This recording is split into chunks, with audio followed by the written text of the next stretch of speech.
Time for cities and towns to start dreaming again.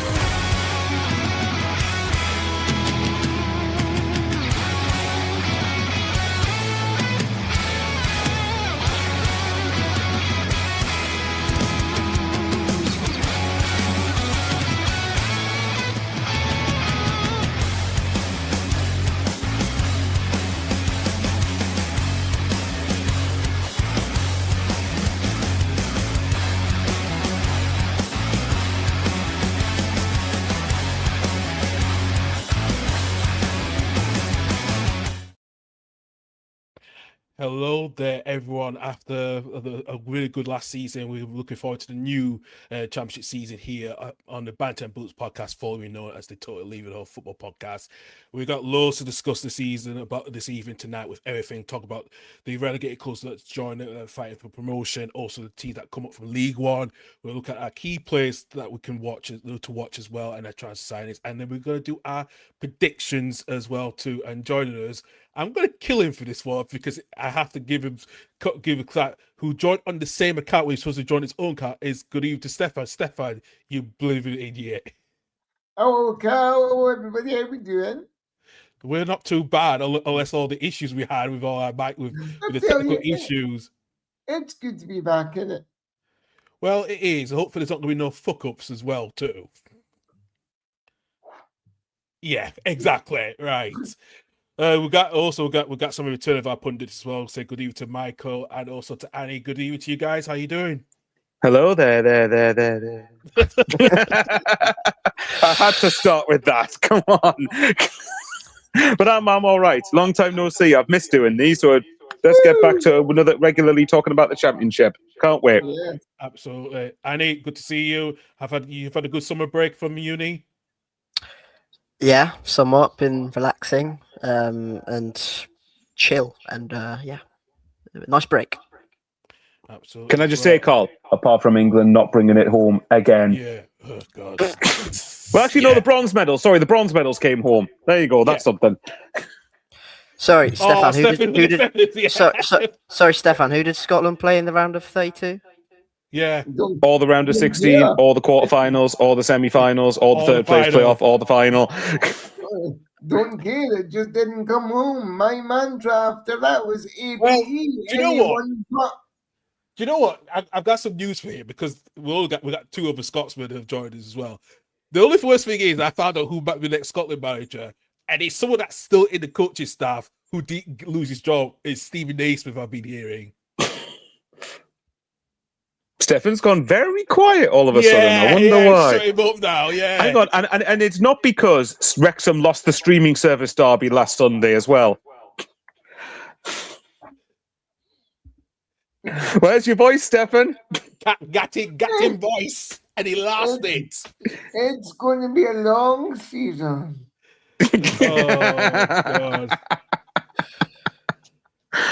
Oh, God. What are we going to be like at the end of the night when it's already been chaos trying to get this stream bloody started, and then we're already starting to laugh our heads off, and it's not even 5 minutes in yet? Fuck yeah, I know. Yeah. Oh, God. Well, listen, we've got some guests that join us tonight. Before we bring them on, let's introduce our new pundit that's going to join us for the season. After being an absolute way last season from the championship, they got promoted back from League One straight away. It's good evening to Nathan. Nathan, good evening to you. Welcome. Yes, he's back. Joining us. I'm back. To be fair, it's a miracle. We signed a competent manager. Tang woke up on the right side of the bed every single day for a whole year. We're back. And then you're not playing in the useless EFL trophy next season. Yeah, God, that still gives me PTSD losing 5-1 against. We won the thing. We won it when it was the Pizza Cup. Whatever it was at the time. I don't know. It's had more names than cooked dinners, but great to be back. Nathan, I'll just say, cheers to you not being in League One for 4 fucking years. I know. Absolutely. We did it first time, happy days, but great to be back. Apart from that, absolutely as well. And let's get the last two panelists who hopefully join us during much of the season as well. Let's say good evening to Doug. Doug, good evening to you. Good evening. Good to be on here. Obviously, going to be very, very neutral for this. So, but no, thank you very much for having me. It's a pleasure to be on the first show of the season, and Yeah, I'm looking forward to the championship because obviously we've got Carnage game next Monday, Cardiff and Wrexham. Come on. And and obviously on the Friday we've also got Wolves Blackburn. So yeah, ex-Premier League, and then obviously we've got the Welsh derby. So cannot wait, my friend, cannot wait. Thank you very much for having me, as always. You're welcome. And the final guest who actually claimed we were going to criticize him for getting the one prediction wrong last season when he thought Derby was going to go down. And you know what? He should know his championship bet, but he doesn't. But he's going to say good evening to Reese. Reese, good evening. That's why you're on the bottom of the screen tonight. So Tastes like a Blankenford scarf.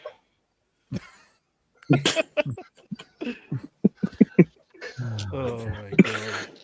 Typical Reese you are, man. You just I mean, there's ways about it. It's either you talk about it, you think about it, you do a Cardiff and you go down on it, or you do a Will Still's going to get out of a job, and then you go Will Still's going to get another job somewhere else. Who don't fucking care? There you go. Or you just spout the first thing that comes out your mouth. yeah. Well, that's why the goat is back. Oh god. Carl, do you want to take him to task?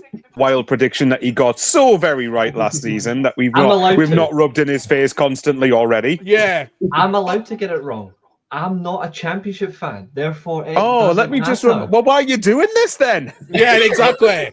Entertainment is bliss. Entertainment, right, guys, right. So, yeah, Annie, Carl, Doug, Michael. I think Derby's going to go down to League One. I've got them in 22nd or whatever it was, and we all said nope, absolutely not. Oh yeah, Derby finished 8th. No, Reece, you totally got it right. Just 14 places out, mate. Well done. I absolutely got wrong, and I can hold my Although hand to be up fair, cool. I will defend him on this. Most of us probably had Leicester in the playoffs. Awkward. So Well, never mind. I I hasn't just outside.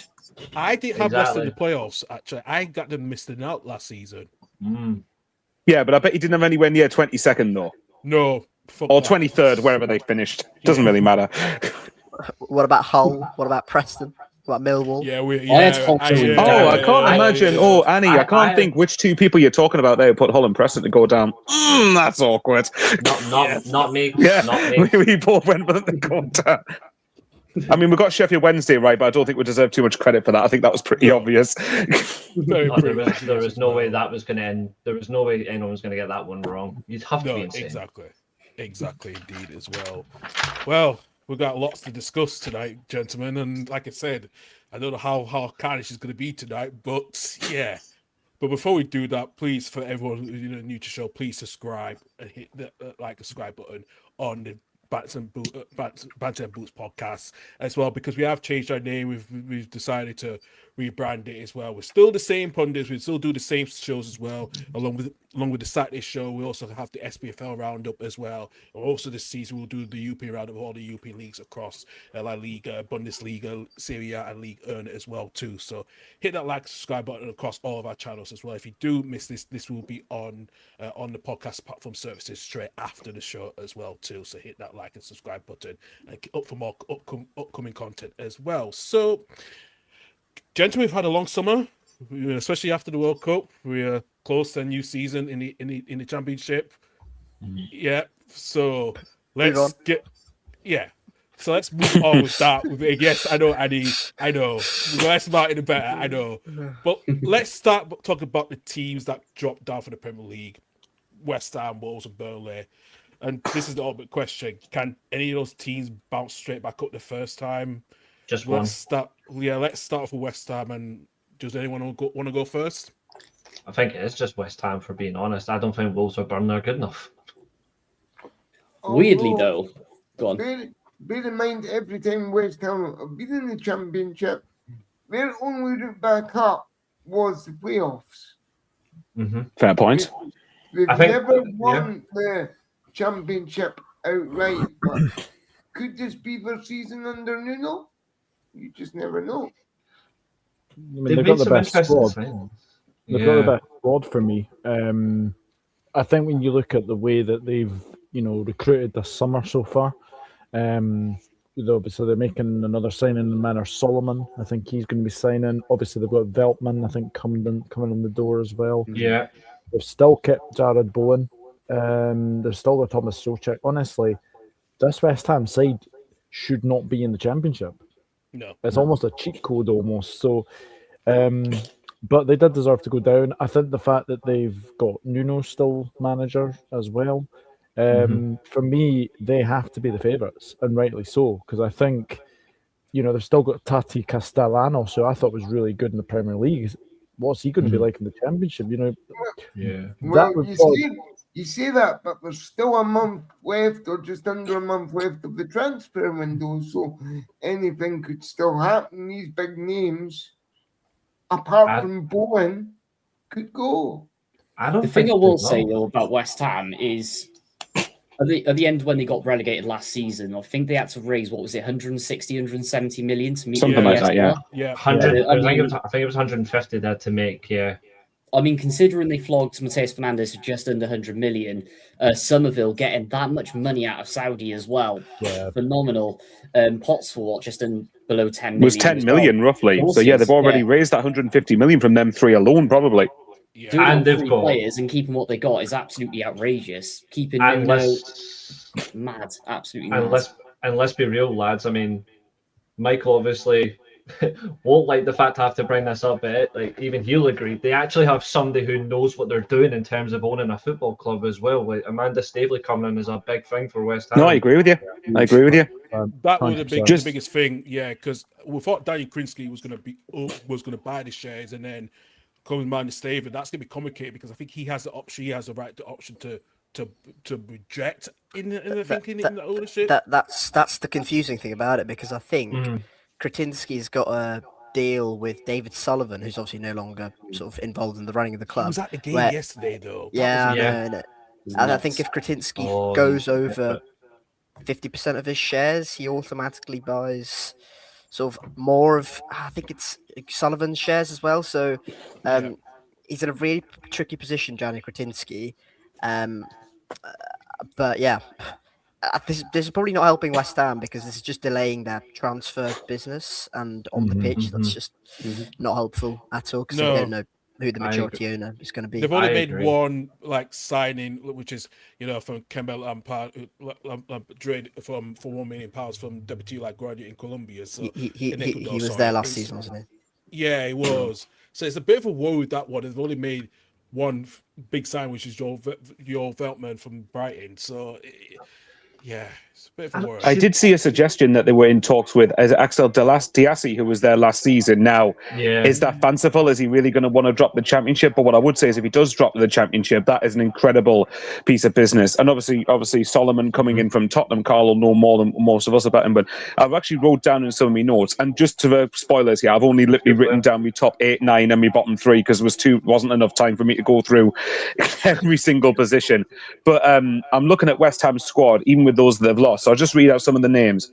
So you've got Aaron Wan-Bissaka, James Ward-Prowse, Pablo, Castellanos, Mavropanos, Elhaj Malik Diouf, Thomas Soucek, Kyle Walker-Peters, Jared Bowen, Matt Hermanson. That's ridiculous. Now, yes, okay, granted, I said this to an extent about Leicester's team last season. Awkward. But other than that, though, if they're competently ran, it will be a criminal disaster for this team not to get promoted. I don't think there's that much they need to recruit for it. But you look at some of the players. Obviously, the caveat is the window doesn't end for another 3 weeks, just over 3 weeks. So it depends who they're able to keep. But the good thing is, if they needed to raise £150 million with Potts, Somerville, and Fernandes going, they've raised that already. They don't need to be able to. They're in a position now, by the looks of it, where they don't have to sell any more players, unless, of course, a ridiculous bid comes in for a player they can't turn down. But just reading off that squad list, good luck to anyone coming up against them.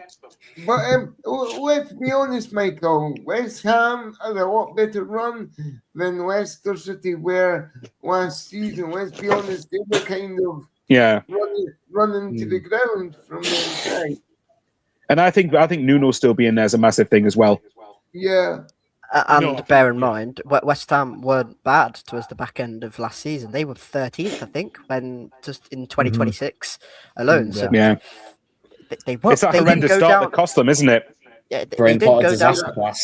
Yeah, they didn't go down with a whimper. Okay, they've still Fernandes and Somerville, who are two of their better players. But a lot of that group is still there.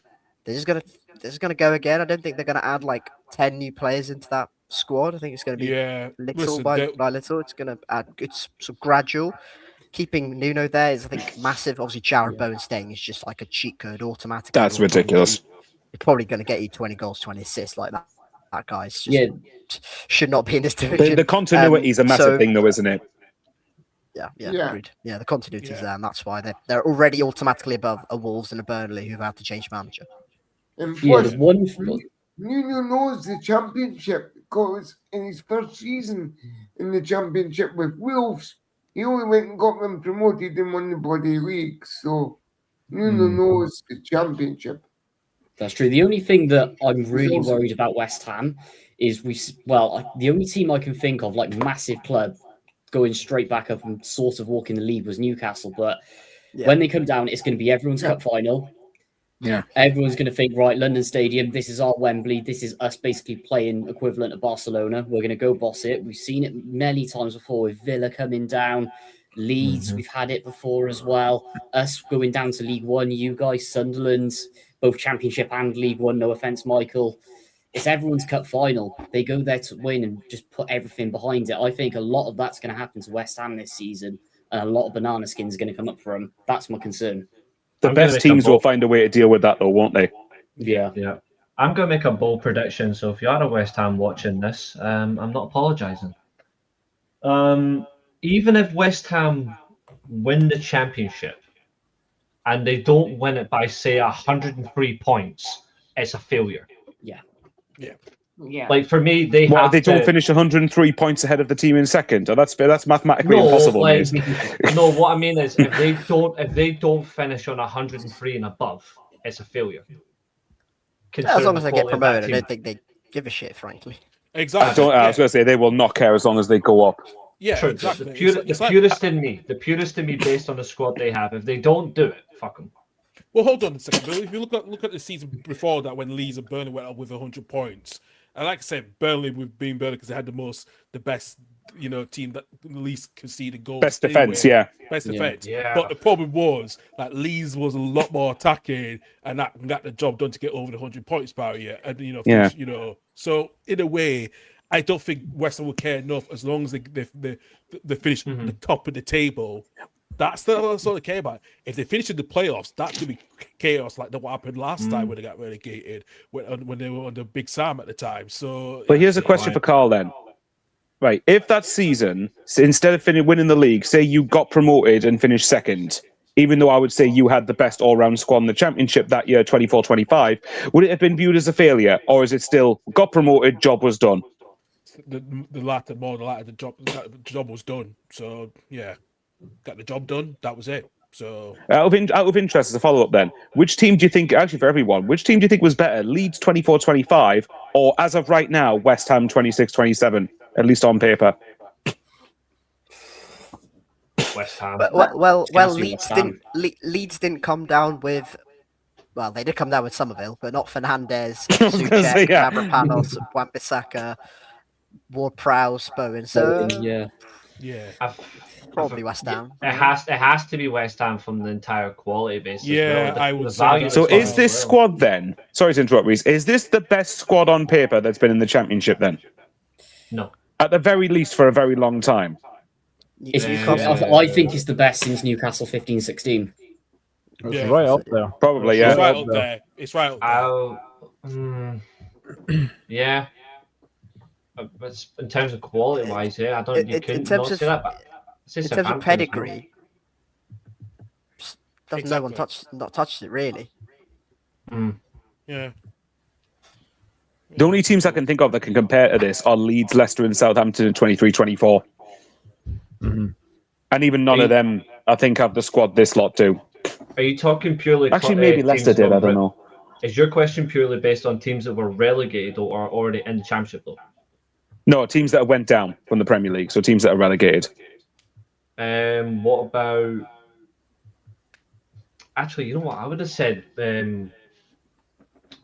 Wolves from the end of 2010s. Actually, their squad was actually considerably good. It's just They weren't really going to stay up now, were they? Didn't they get No. double relegated as well in one of the seasons? They did. Jim, No, I was had a going to big say gap. they got Yeah. relegated twice in a row then. Yeah. Yeah, But they the were only a team- good squad though. Yeah, the only team I can think of, I know they did stay quite a bit until the 2018-2019 was Aston Villa, because they should have had the squad. If you look at the team they had when the year they went up, it was crazy, mind. Yeah, Even Blackpool had a decent team when they went straight back down after they got promoted. They actually had a decent team as well. they did. I will say, out of the three, looking at it from a sort of a neutral point of view, West Ham are the more prepared to go straight back up. Wolves have obviously got a new manager in there. You know, Rob Edwards, to his credit, I don't think he did a particularly bad job at Wolves. No, Burnley, for me, are the ones that are in real trouble, because Yeah, I agree. bring in a manager 3 weeks before the season starts. And the thing is, they've had a massive clear out. And I don't think that clear out's It's not ending. done. No, I honestly think you might see a few big names leave Burnley just now. It's a great During point. obviously this month.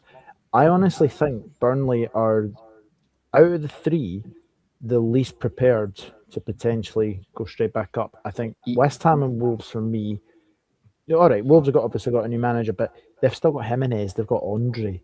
Like they've Trippier as well. Trippier as Trippier. well. They've Tell you still what got goes the bulk of against- the squad. I tell you what goes against Burnley as well. They put all that money into Marcus Edwards, and let's be real, Marcus Edwards was very good at Sporting Lisbon. He's come into Burnley. They're expecting him to be a goal-scoring winger. That was not what he did at Sporting Lisbon. They've expected him to carry most of the goal threat, and he hasn't done it. I'm surprised he's still In the there. Premier League, I agree. The Yeah. biggest red flag that I get out of Burnley personally is the fact that the manager they brought in, he was like, what, 6th or 7th choice? Nick Bellamy Ryan, turned Yeah. him down. he was That's linked, the he was problem. linked to the Celtic job most of last Massive season. red flag. Yeah. To be And I fair, think that's not what I was expecting Reece to say. I was expecting him to say, the problem with Burnley is I think they're a stripper club and they're not going to go back up. Now, that only applies when it's the Well, right time. I'm going to disagree with you, because I think Burnley are now the proverbial yo-yo club. See, They're the what reason why Norwich I- used to the be, reason why I aren't they? didn't say it- The reason why I didn't say it is because the kings of the strippers are still Norwich. They still have that. But the annoying thing about it is, the reason why I'm not saying Burnley is because Leeds still have the manager who defines stripping. Yeah, And he's but at actually least done that, well. at least, So it at annoys least me. that, So that- at least he proved that last season by keeping Leeds up. That's the difference. Now I think which is does that annoying. stripper later to him? Then again, the true stripper manager, and the thing is, he bores everyone to death with his style of football. And he's is like, what Scott hell do we? Parker. And he's like, what does this Are we mean? talking about strippers? What's All going right, on? okay. So Yo-yos. God, Rhys, context Back quick. yo-yos. Stripper Alright, clubs. allow me to save your head. So I coined this phrase a couple of years ago. Stripper clubs is basically any club that will basically go up and down from the No, Premier I League get to it. the I get Championship it. and back through. I get it. it's- But why have we moved so- away from yo-yos? Is my question. Because yo-yos are important. Stripper clubs aren't important. So are you going to change your tune if Norwich go up this season then? No, because they'll go straight back down. Announce Norwich going up and finishing 17th next season. No, that won't happen. You also, Norwich- I will Norwich keep team. mentioning this. You said Derby would get relegated. Yeah, we're gonna keep Yeah, mentioning it yeah. for duration of the show. Yeah, but here's Yeah. the thing. Here's the thing. And Nathan and Doug will defend me on this. When it comes to stripper clubs, I am never wrong. That's He is correct. right, to be fair. Yeah. So hold that one. So is that still one talking about category where Wolves. you're not wrong? No, I was right about Just Napoli one fans. category. No. I still own Napoli, and they are still hating me for it. Oh, Napoli. What was this on 20 FC on what was it, Football Manager 2026 or something? No. It was January 2024. Also Football Manager 2023-24. No, this was real life. It was on. It was a random podcast. It was just a random podcast. Myself, Nathan, Doug were on it, and my exact words were: Napoli are going to absolutely batter Serie A, and then their manager is going to quit. Napoli fans saw that, and they still hate me for it. I had a couple of Napoli fans wishing death on me for saying it before it even happened. The worst thing is, though, 4 months later, Fabrizio Romano, Luciano Spalletti has left Napoli. And I'm like, I don't need to be Romano clouting off football clubs to say I was right. And Napoli fans hate me for it. Okay, I thought we were well, talking about there. Wolves. That's just funny. Okay, I'll tell you what then, right. But back to Doug's point, yes, I do think Wolves, not Wolves. See, there you go. I need to put that in my head now. Burnley are now starting to replace what Norwich used to be as the sort of yo-yo club that isn't good enough for the. Annie Laugh is setting me off here. Where I do think Wolves will. Well, it depends really on how. Now I'm going to get this manager name totally wrong here. Cesar PX Auto. Yeah. If I've got that right, then I'm proud of myself. Obviously, it's an unknown quantity. The saga there was the Rob Edwards stuff, which is kind of karma given what he did to Borough last season. So, yeah, that was quite funny. I must admit, I think Borough fans would agree with that. But I'm looking at, like, what is it? Is it Krikechi? They spent quite a lot of money on him from what I've seen. He was on loan last Jimenez season. He was on loan last season. Obligation. Was there an obligation to buy then? Yeah. Obligation, yeah. Oh, okay, so that's why they bought him. He's been linked to a move straight back. He's been linked with us in the past as well. Yeah, but Burnley have done it with Burnley have done it with Florentino Luis, who's had an obligation, and they've just sold them straight to Ipswich. Yeah. Okay, fair enough then. But the two signings that impressed me, which are the obvious ones, are Raul Jimenez and Kieran Trippier. And I know there were talks about whether Kieran Trippier was going to stay because of the Rob Edwards stuff, but it looks like he hasn't cancelled his contract unless I've lived under a rock. If he hasn't, then that's two very superb signings on a free transfer. But like we've said, I think Mane's still there, isn't he? I'm pretty sure that he hasn't left yet. Adam Armstrong, which obviously is a big one. Obviously, João Gomez was sold to Aston Villa. But I still think Wolves have got a team that is good enough to, at the very least, finish high end in the playoffs. The problem but at the same time, when I was doing these predictions, sorry, massive loss. They do have a depleted squad from the way I'm looking at it. That is true, mind. That is true. The thing I would say though is when I was doing these predictions, I don't know if anyone else was doing it. When anyone who has done them, there's been a couple of big surprises there of where I think that there's a couple of non-parachute teams that I think could do really well, and I'm talking particularly likes of Middlesbrough. When you look at the money that they're spending, Norwich. Sorry, Reese's Stripper Club FC, basically. But Norwich, I think, will actually do quite well this season. Actually, he should be backing them here because of Mr. Philippe Clement, funnily enough. As we look at the No. Stuff that baldy, useless twat. You can't. If you ask any Norwich fan, I think you'll be heavily outnumbered on that, mate. Listen, but there you go. Listen, he would have beat Hibs today if he didn't have the Dirk McKinnis. Come on. You see? Stefan, can you at least try to hide how happy you are, mate? Let's not go there. Let's not go there. This is Reese just talking himself into certain doc going, don't rise, don't swear, don't do anything you're going to regret later. Just shut up, Reese. I'm perfectly calm. Except the meme where it goes like the fire's around you. This is totally fine. Yeah. But the point I was getting at was, okay, here's a good question I've got for you then, right? So look at Middlesbrough and Norwich then. In fact, the three teams that are non-parachute teams that I think are the best equipped to challenge West Ham, Wolves, Burnley and Spygate FC. If anyone who doesn't know that, of course, it's Southampton. The non-parachute clubs I've got finishing the highest at the minute are Middlesbrough, Norwich, and Stefan will love to hear this, Wrexham. They are the three that I'm looking... Based on what? Okay. With regard to who? I slightly disagree. Yeah, I agree with the first two. I think we all agree on the first two. Wrexham, on the other hand, are. I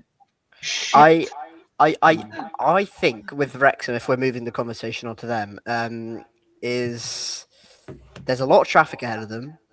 They've not really done much in the transfer window. I like Ben Whiteman, I like Danny Imre, I do. But I think there are other teams I've got above them where I'm looking at the transfer business and going, that's good, or they've got something really good going for them. And I think that Wrexham, with the fact they hit. To be above clear, them Annie, last sorry to season. interrupt. I don't mean for top 2. I mean for playoffs. Oh no, I get you, Michael. But in terms of non-parachute teams competing with a Wolves, a West Ham, or whatever, I think I've got Wrexham pretty high on the pack, but maybe just not quite as high up as a Middlesbrough or Norwich. The thing is though, last year they brought in a lot of new players. Last season. I just think this season the team basically knows how to play now. They will basically gel a lot quicker as well.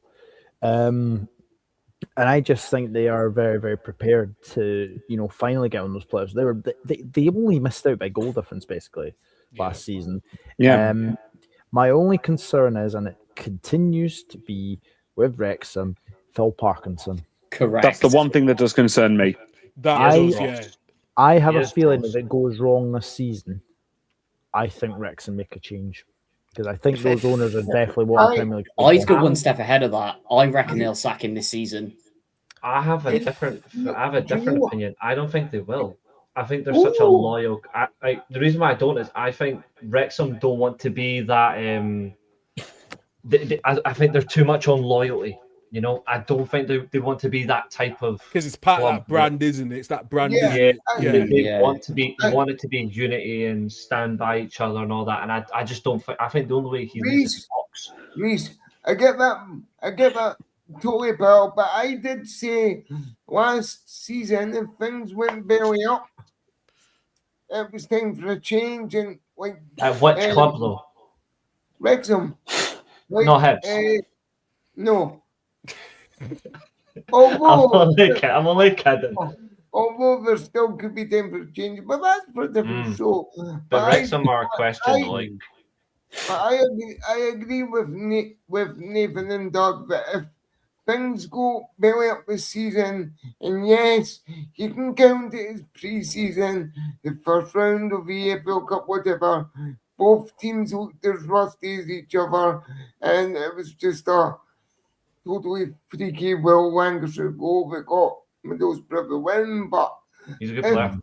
If things continue to go in that vein when you have quite a bit of the ball away from home and you can't convert chances, if things continue to go like that, then it's been a hell of a 5-year ride with Parkinson, but I think it'll be over. I have to commend Middlesbrough, by the way, Lancashire, getting him as well, talent-wise, he's got a cracking goal as well. Yeah. It was actually. Well, before we move on to Middlesbrough, I want to ask Reese then, if he disagrees with me on Wrexham, where do you see them finishing then? I would say between the playoffs is now down to what? Again, eighth, yeah. Yeah, which I already think is absolutely stupid in the first place. I think I would say 10th. Oh, Rishi boy, well... I disagree. I think that's too low for the team they've got. Same as me. I've not got them in 10th. Right, let me just read out the name. Let me just read out the names they've got here, and tell me after hearing all these why this Wrexham team should not be at least competing for the lower end of the playoffs. So obviously Imre and Whiteman they've signed, Kiefer Moore, Nathan Broadband, if you know the joke, Callum Doyle, Josh Windass, Ben Sheaf, George Dobson, Ollie Rathbone, Lewis O'Brien, Ryan Hardy. Well, Arthur Okonkwo as well. For me, that is a team there is the core there that should be challenging for the top 6, and I think if they don't, then I think that's disappointing. Well, I agree with that. I agree with that. But there's 3 of them. Hold on, let me 2 seconds on this one, Stefan. I agree they should be challenging, but you've already named 3 disappointments. One of them is Kiefer Moore. Cartles. The other one is Broadband because he won't be connected, and the other one because I actually know him is Ryan Hardy.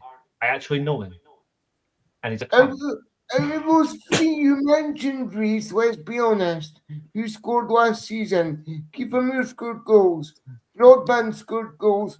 Ryan Hardy never got a game because he was rubbish, let's be honest. The thing I will say about Kiefer Moore, though, I genuinely think he's hit his ceiling. He's pretty much a mid-table championship striker for me. He gets goals when he needs them. But look at exactly. A's 31 or in that region, and B, look what happens. Look at what happened with Bournemouth, not taken into the Premier League. Sheffield United look at what's happened there. Over to Wrexham, average. That's Michael. Remember the pass that he gave to you guys, and he gave you the winner. I'm trying hard not to mention that. I don't know what you're talking about, mate.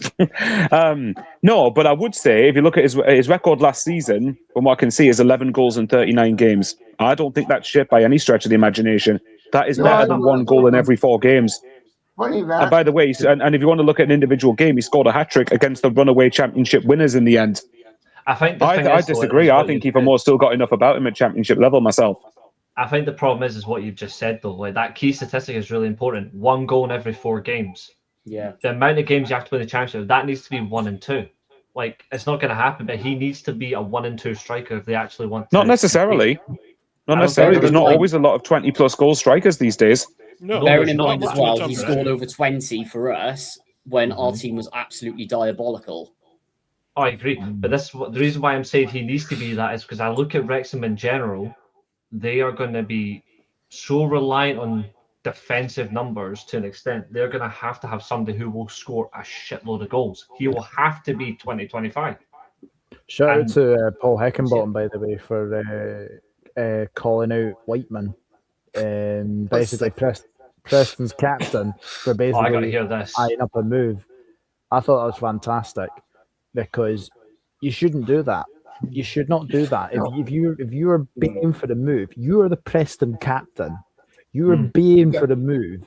Your manager basically comes in and say, "Oh, you shouldn't be doing that. Should not be doing that." Fair play to Paul Heckenbottom, even though I don't rate you. Fair play for that because I thought that was fantastic. I love how you that'll said be that, the single good thing he does this season, Paul Heckenbottom, before he gets sacked. I just love the fact that the Doug went, I don't rate him, but fair play to him. So, Reese, let's be honest here. Where are you putting Wrexham this season? Because I'll tell you where I've got them. To be fair, he did say around about 10th, I think. I'm not giving away mine. I'm not giving away mine yet, but all I'm just going to say is, that I looked up the last season. Now, granted, there was a few Coventry players that hit double figures, but Hadji Wright's goals, for example, got 17, which is only 6 more than what Kiefer Moore got. Ellis Sims got 13. So, unless you are relying literally on Kiefer Moore, then yes, I agree, he needs to hit 20-25. But if you've got a fair few players that can hit double figures, I don't think you need to rely on one player. Yeah, and it's better if you don't rely on one player. Because they've got a Kiefer Moore, they've got Sam Smith, they've got Nathan Broadhead, they've got Ollie Rathbone, Josh Windass as well. Josh Windass always scored goals that season. Yeah. That's all of them are capable of double figures, in my opinion. And they'll probably sign someone in that forward region. They always do. The only thing for me that stops me putting Wrexham higher is Phil Parkinson. And that's it. But I think they'll make the playoffs. He's the only player in that team I actually rate. Best keeper in the championship for me. Oh, hands down. That's what annoys me even more. Well, you're on about Wrexham making signings. We're starting to make moves in the transfer market. No surprise. Well, you signed a sponsorship with Marvel now. Is one of them Anthony Patterson? Because I keep hearing rumours that Patterson... That rumour's been going on for months and months. That's going to rumble on till the end of the window, I think. Apparently, I think this could go to Deadline Day for our Deadline Day special. Apparently, the rumour is a Conco is going to make way for a new signing. Now, we are sticking a valuation of around Stefan 3 to 4 million on a Conco. I don't like that. They're looking to bring in Anthony Patterson, I think, for the Conco. Does that mean you start with Danny Ward at for the season? Yeah, that's a big one. The thing is, good thing that Stefan Ant's not here. Phil Parkinson was asked about this the other day, and to be quite honest, nobody knows who's going to start and go because Phil doesn't know. That's a good point. I mean, that's why you're getting high enough. I would be very worried if Danny Ward starts the season. So would I. They do have Callum Burton as the third goal. That's the thing. Just on Parkinson really quickly. Sorry. They've had one season where they've Stagnated's not fair at all, but they haven't got promoted. If they miss the playoffs, I think they're going to do what Chris Davis did at Birmingham, where fan pressure will increase probably if they aren't in a promotion conversation. And Birmingham were really sort of nowhere, no man's land, sort of bottom half, which was back in the last season. I think if Wrexham are in a similar position, I think that might be it. I think he's got the loyalty, he's got the credit in the bank with all those promotions and all that time he's been there. He's got this season, I think. Yeah, definitely. I think so. But if they miss the playoffs and if they don't really look like a promotion chasing side, then I think that'll be it. But here's the question though. When you look at Wrexham, if for some reason Parkey does go, who do they actually get? Because when you look at Wrexham, like they'll want certain criteria. Like they'll want somebody who'll appease the fans. They'll want somebody who will get on with it. But also they'll want someone that they can stick to their whole credibility. Wrexham have built a brand on loyalty, even to their oldest players. Like they've got players who are in their mid-30s. They're so loyal, and that isn't helpful. Well, what I would say is when Rob and Ryan bought Wrexham back in 2020, but it was actually announced in 2021, they bought Wrexham for around £2 million. Now, to buy a club for £2 million is sweetie money, let's be honest. Value of Wrexham now is around £450 million. Now, you think they're very ambitious owners. We tried to bring in Christian Eriksen last season. It wasn't a fluke. It did appear on everybody's favourite news channel in the UK. That's how you knew it was a genuine story. We've been linked with the likes of Jefferson this year. They've been linked with players from Serie A. Now, you think because of that ambition, if Parkey does go, Robin Ryan's going to want a big name in that dugout. Let's be honest, a big name in that dugout. And they'll try everything to get that big name in that dugout, whoever it may be. I suppose there's only one man for the job. Actually, no, I know what's coming, Come on, I know exactly who you're going to say because you've said that enough time to Cal all last season, so now it's your turn to say it to me. Come on. I think the only man for the job for Wrexham is Wilfred Nancy. Whoa. We're going to see Steve Clark. That's reserved for Carl. I'm actually going to say this. I wonder if they go down the... basically, they get rid of Parkey. I wonder if they maybe look for sort of a countryman as a manager potentially. That's my main worry. Is basically like, you know, Parkey's obviously had the loyalty, but do they go for a countryman or do they look sort of further? I don't think so. Not under with Sean Harvey. Sean Harvey knows, especially being he's part of that board. He's not going to go for countryman. It's going to fail rapidly, and he knows that. And I think deep down, and of course they've got Newcastle's Steve Nixon joining this season as well. So the recruitment, that's a really good appointment. He was linked with all sorts of championship clubs, wasn't he? West Ham and Birmingham as well. So that's a real coup. Here's the thing: if they did go down the countryman route, I think that's a fair point, Doug. If they were to go down the countryman route, there's only one or two managers.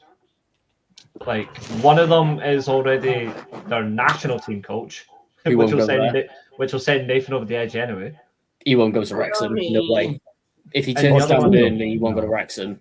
I'd say maybe semi decent, but nobody's really seen him coach in years. Although to be fair, is he Welsh? I mean, I don't really pay attention to people's nationalities these days. I suppose they could try and tempt Chris Coleman for a joke.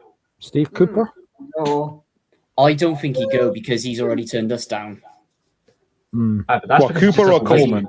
Cooper, because he wanted to go to a bigger club at the time in the Premier League. He did, yeah. So it'll be interesting. True, but you look at Wrexham's ambition, though. I wouldn't be surprised if he did consider it, though. Yeah. And you've got to think about the style of play. I can't believe we're having this conversation, by the way. You've got to think about the style of play from Parkinson, who's been there, 6 years? Yeah. Something like that, 5-6 years. Yeah. It's been there a long time, so you can't just rip all that up and hire a possession-based manager who's going to play forward. No, at the you've got to back. have someone with continuity, don't you, from one Yeah. place to make sure the playing style's seamless, really. Dom Hyam and Zach Viner split centre backs. No, I down the imagine wing, that. no, it's not going to happen. The So, thing I would say, but what Annie said before, though, I think one of the reasons I think they'll finish in the playoffs, though, is because I look at the teams around them and I'm thinking, like, with the exception of the parachute sides and Borough and Norwich, right? Who can people name around that's better than Wrexham? The only one I could maybe think of is Millwall because of Alex Neil. But the rest of them, I'm not convinced there's anyone that's really standing out to me as better. He should be the next Scotland manager, in my opinion. can I reveal what I've got? I've put it out on YouTube anyway, so it doesn't matter.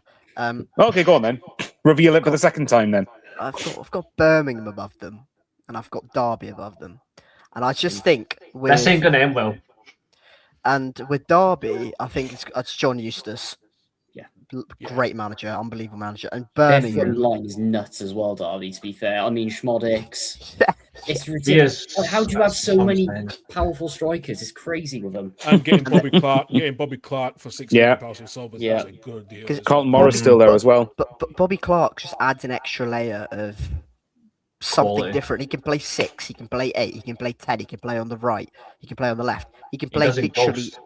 He can play literally anywhere, and he allows a Lewis Travis to play a little bit deeper to tuck into that back three if needed. Because if you play a Travis and an Oscar Fraulo, you can't really do that because they're quite similar. If you play a Agreed. Travis and a Clark, you allow more of a attacking minded setup. So I love the signing of Bobby Clark. Sammy Smodic is just known quantity to John Eustace.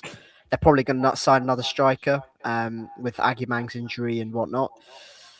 And Also getting Charlie Taylor from Southampton the free is a really good deal with his experience as well, actually, and that back four as well, so which is a good deal. Like I said, Smodic's option to buy as well if they're promoted. Yeah. Yeah. I mean, I'll maybe at least agree play on for a better Derby. club. Yeah, I agree. Just from Derby. Smodic in the sense of it, he's playing for a better club at least, because I don't know how he stayed at Blackburn for so long. He deserves so much better than that lot. with Birmingham, Michael, I know you're going to chip in on them for a second. I think with the fact they've kept Chris Davis, which I didn't expect them to do over the summer, to be honest. It was they've 50-50, wasn't it, Annie? Because we Yeah. talked about his future in the last season, didn't we? So If it was Yeah. 50-50, he needs to start well then, doesn't he? I think the fact they made so many signings in the last summer and in the winter, and they've just pretty much gone, you know what, go with it, just try and get the best out of it. I think the addition of Dale Fry is obviously a fantastic one. I agree with that one. I'm bringing back Championship James know-how. Beadle, Yeah. getting for Yeah. another season on loan. You know what? I don't totally mind that one. I know people don't rate him highly, but that continuity's there. That style of play is there. He's been there a year. Just chuck him and go with it again. I think Birmingham will actually live up to some of the quality they have in their squad. We saw it in flashes. I think they'll be strong. I think the fact it's gone up down to 8 as well, playoffs. I think they could be a real good shout for that. They're coming in with great confidence. I mean, I do not care about pre-season for anything in general, but they'll have so much confidence after how they absolutely humiliated Barcelona. Yeah, The score says 2-2, but they won 3-2 Birmingham were on the better team. penalties. Exactly, like, they were by far the better team to watch, which is hilarious. But it's pre-season, but like that will give them so much confidence. And I think they need to, like I said, the players that they signed last season, Kyogo is now gone. He's now gone to LA Galaxy. It was a waste of money. They spent nearly a lot of money for him as well, and he couldn't even. He could have scored one goal. No, I am surprised that one the failed. biggest flop ever. I am so surprised that one failed. Like, he's such a quality player. I agree. Haunted me for years, but he's just good quality. I'm genuinely surprised that one failed. I remember watching when Birmingham played Ipswich at the start of last season, the first game, funny enough, and he absolutely tortured Ipswich all night. And I'm thinking, this guy looks all right. He looks like one of the better. He could be one of the better signings. So for it not to have worked out, if you told me then that night, I absolutely wouldn't. I would have shook my head at the prospect of it. I think my tip on Birmingham is I do wonder, will the expectation get to them too much a little bit? And I've said this before. One of the reasons I think Wrexham will do better than Birmingham is because I think there's more harmony at Yeah. Wrexham at the minute compared to Birmingham. I'm not saying there's like toxicity at Birmingham or anything like that, but as Annie said himself, Chris Davis would have certainly under-delivered last season compared to what was expected for a lot of them for the squad quality that they have. But I just think there's too much upward momentum going on at Wrexham, and even if you look at last season, they were in the playoff hunt right till the very end as a promoted club. Yeah. So that to me is why I just think I agree with Andy's shout on Derby, and I'll spoil it. Derby's in my playoffs as well. I think John Eustace is a big reason why, but I think apart from Derby and Millwall, possibly, I'm not convinced I can see anyone who I can say is better than Wrexham. The thing is, you are convincing me. That really bugs me. You are convincing me. Like, I think based on the fact you said about unity, I look at that's another thing as well. It's such a massive schedule as well. You got to play like so many games. Keeping a squad happy, especially for that level, it's going to be for them if they can. It's do huge. That, who knows? It counts for a lot more than what people think it does. And I think what's another thing as well, I think if you look at the result on Friday night against Middlesbrough, is anyone really going to care about that? I don't think. I mean, did Wrexham really put out their full strength team for that? I'm not so convinced they would have done. So I think I don't think, like I said, I don't think they'll be as high as, like, take out all the parachute teams. I think Middlesbrough and Norwich will be ahead of Wrexham. I think both of them will absolutely. I think Wrexham. I'll say it now. Wrexham for me, I've put 7th. I think Middlesbrough, Norwich, and the parachute clubs will. Yeah. Oh, there you go. At least someone agrees with us on position, so that's all right. But yeah, I think Middlesbrough, Norwich, and the parachute teams will be above Wrexham. But but I'd be very surprised if Wrexham are not in the top 8 at the end of the season. Will they go up? I'm not so convinced at the minute, because of the traffic ahead of them. But and I know I've just crushed Stefan's heart saying that for him, unfortunately. I love Stefan's not so much subtlety. I've not missed it in the slightest. But I do have the belief that Wrexham will get into the playoffs. And if I'm convincing Reese on this, then I think I've done something. If I'm starting to convince Reese, I think I've done something right. So, Stefan, 2 words. You're welcome. I mean, I've got a couple other ones, but they're not helpful. Michael. Can I just quickly nip this in the butt before we continue so I can end this joke? Reese, you haven't got Derby going down this season, have you? No, I've got someone far better than that. Oh, thank God for that. All right, then. Thank God for that, yeah. Jeez. I'll tell you now. West Ham. I've got West Ham down to League One. I've got my predictions ready to go as well. I am on the side of righteousness, so I have Lincoln City to survive. Right, fair. Joe, for them, I hope they do. I'm not sure I see it, but I hope. I am on the path to righteousness. Were you going to talk about the League One sides then, Carl? Yeah, absolutely. We should get onto League One side. Go on then. Let's get the promoted side. Well, let's start off with let's start off with Nathan and Cardiff. And Nathan, you're back up after an absence away from the Championship, after all the turmoil with the ownership, and somehow you kind of bossed the League One last season in a way, to quite honestly. Yeah. The one thing I will say, we did have the odd scare from time to time, and like losing 1-0 at home to Burton on a Tuesday night is never nice. I know this man appears experienced that a couple of times as well. Yeah. Oh, absolutely, and it sucks. It absolutely does. But at least it wasn't Grimsby. Yeah, that's true. Ultimately, the way you look at it, record points or 93 points, and we still didn't win the league. Comfortable getting promoted as well. I mean, only Lincoln above us, who were just absolutely ridiculous second half of the season. So I'll take every bit of it. We've kept a manager for a whole season. Vincent's hand got the right side of the bed every day. So, yeah, as far as I'm concerned, it's a success. And, I mean, if we keep this model moving forward, then we could have good things to come. Yeah, absolutely. Reese is right. What do you say expectation? Because with your own visitors still there, I know there was talks last season. Was he going to go? Was he sell? But what's the situation now for this season? What the expectations for Cardiff this season? So a lot of it is just to stay in the league, but considering some of the teams we beat last season, in particular the cup competitions, and also the value and what we have with the young players as well, for me, it's either a playoff push or mid-table push for me. Like, I know I'm going to spoil it now. In my predictions, I've actually got us in playoffs. I know a lot of people may think that's mental with the lack of transfer activity that we've done, but we've got this new model. Ultimately, it works for us before. We always do our business last minute because at the end of the day, let's try and bed in these young players. If they're good enough, they're in the side, then we'll get sort of squad players in. If we need something desperately, then we'll spend a few quid to get it.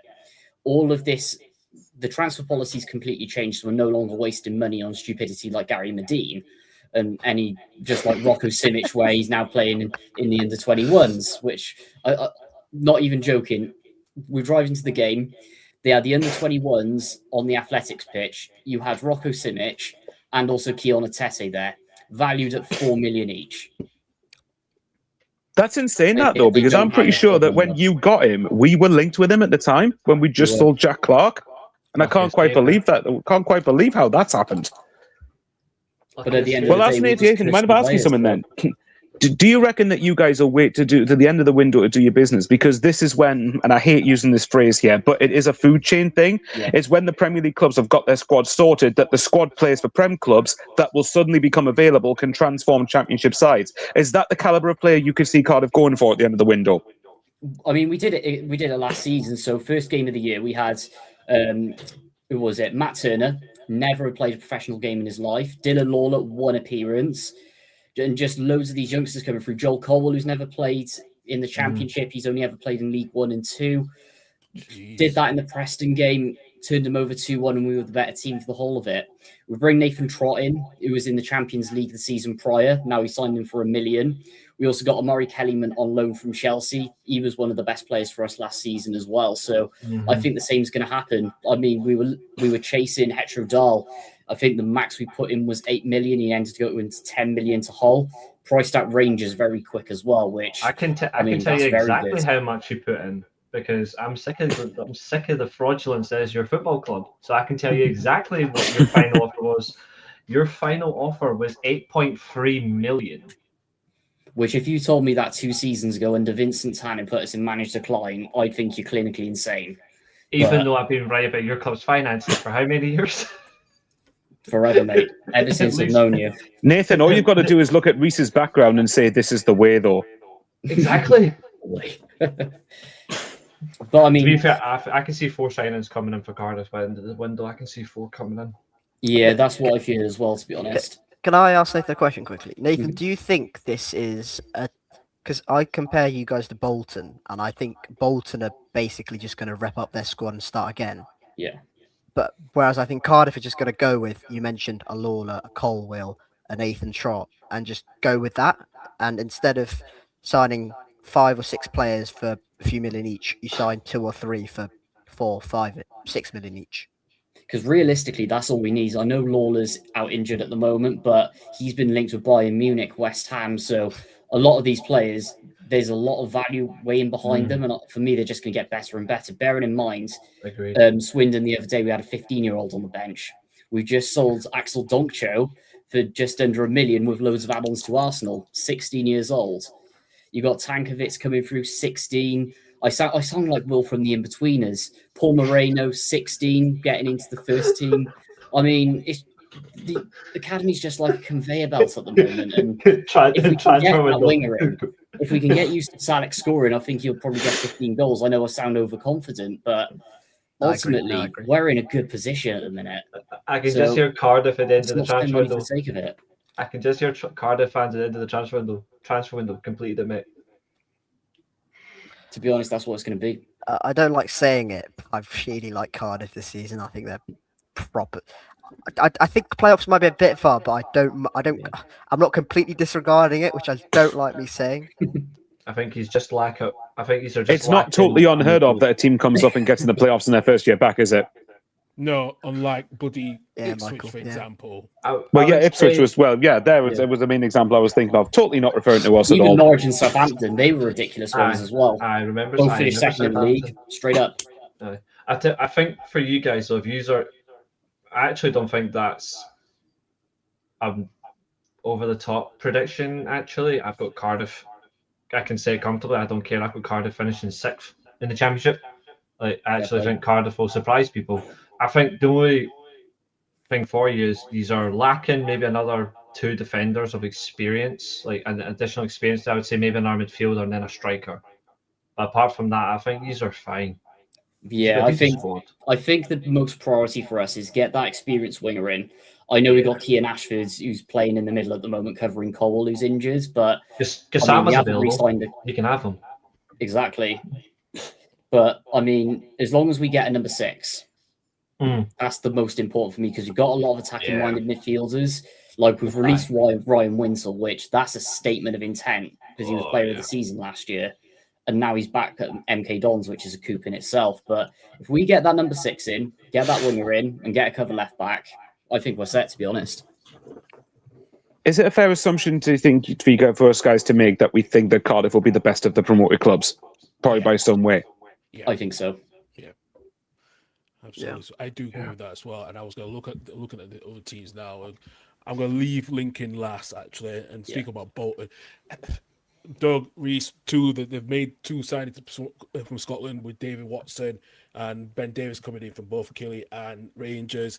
Again, like what we just said, they tend to up their squad at Bolton, and I just worried. They're just lacking something, especially the experience that they have to deal with. I think Doug might agree with me on this one, but like from the Rangers' perspective, anyway, like Ben Davies, he wasn't particularly great in his last couple of years, and then he just got farmed out on loan. Yeah. So I feel like I will say though that one of their very best signings for me, and he was arguably one of the best players in the Scottish Premiership last season, Lucas Stevenson from us. Good player, solid. I think he's a really solid player. I think Watson, he will. It is a big ask, but I think the one thing for me that the only reason Bolton will stay in this league is probably because of Steven Schumacher. And I think when you look at very good manager, Bolton have been in the doldrums. They've been up, they've been down. But I think what's really, really interesting for me is the Reebok, or whatever it's called now. The tough sheet. The tough sheet. Yeah. And that's not us making it up, by the way. It is actually called the Tough Sheet Community Stadium, as in sheet of paper. Just to make it clear.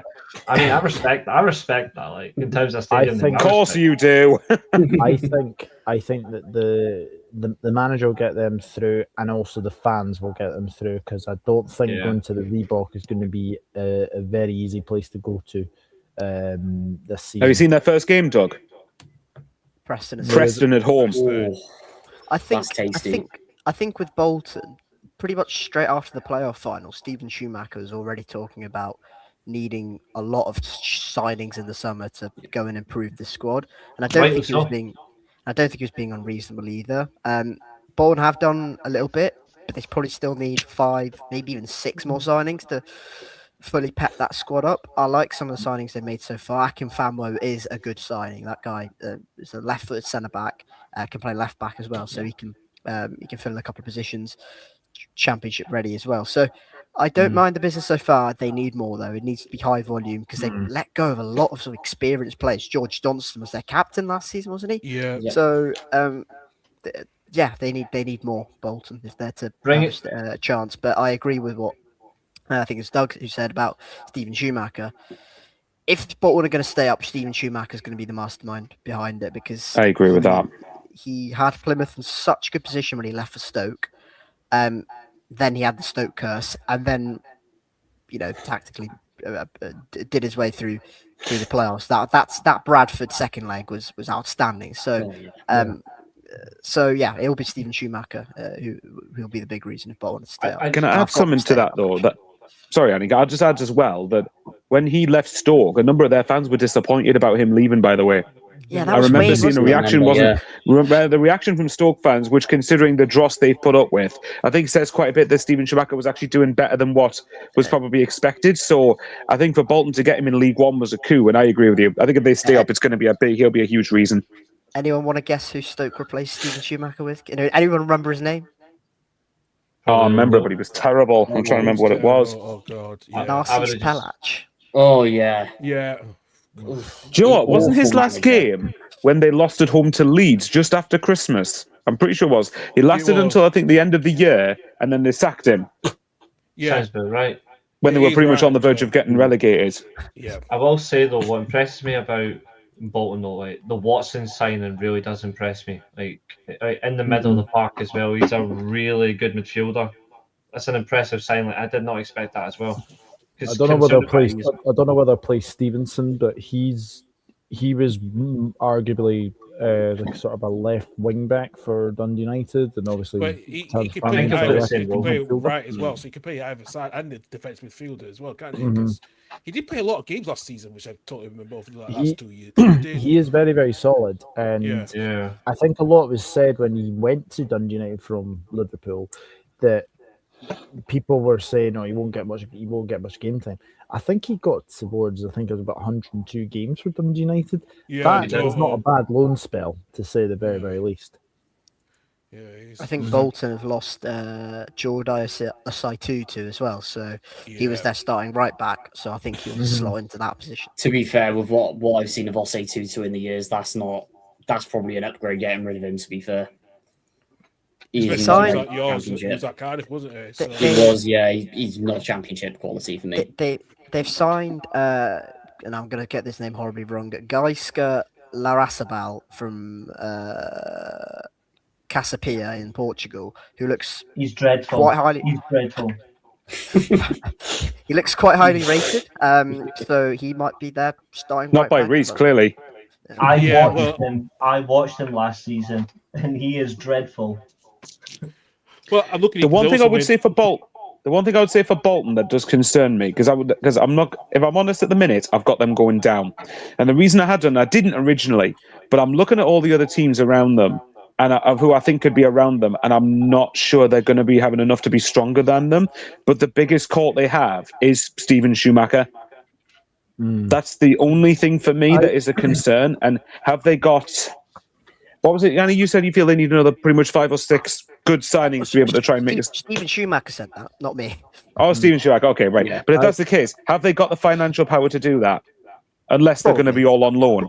Probably. They were quite financially gone home in League One, so I wouldn't be surprised if they Okay. went for it. Plus, as well, I've heard reports that they could be getting a consortium takeover as well. From, Yeah, I 'cause think it's like an American consortium. So I they really can hope have a that few I'm wrong bob on to this, spend. by the way, because I want Bolton for me are a club that absolutely belong at this level and do not belong anywhere near League One or League Two.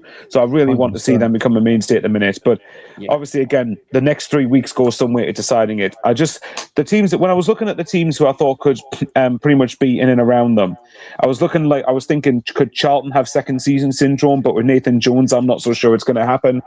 I'm looking at who else is down, who could be likely to be down there. Well, okay, we're saying Blackburn, Cardiff just for argument's sake of being a promoted club, but I think Cardiff will be better than that by some way. You're looking at that's the problem then. Preston, they've got Paul Heckenbottom, Portsmouth. Obviously, have they still got John Mousinho, or has he Yeah, left still them? It's still I thought he was still there. Stoke weren't going to be down there because they'll always be 16th. Watford will probably sack their manager 3 times in a season. So I'm looking at who can I see them finishing above.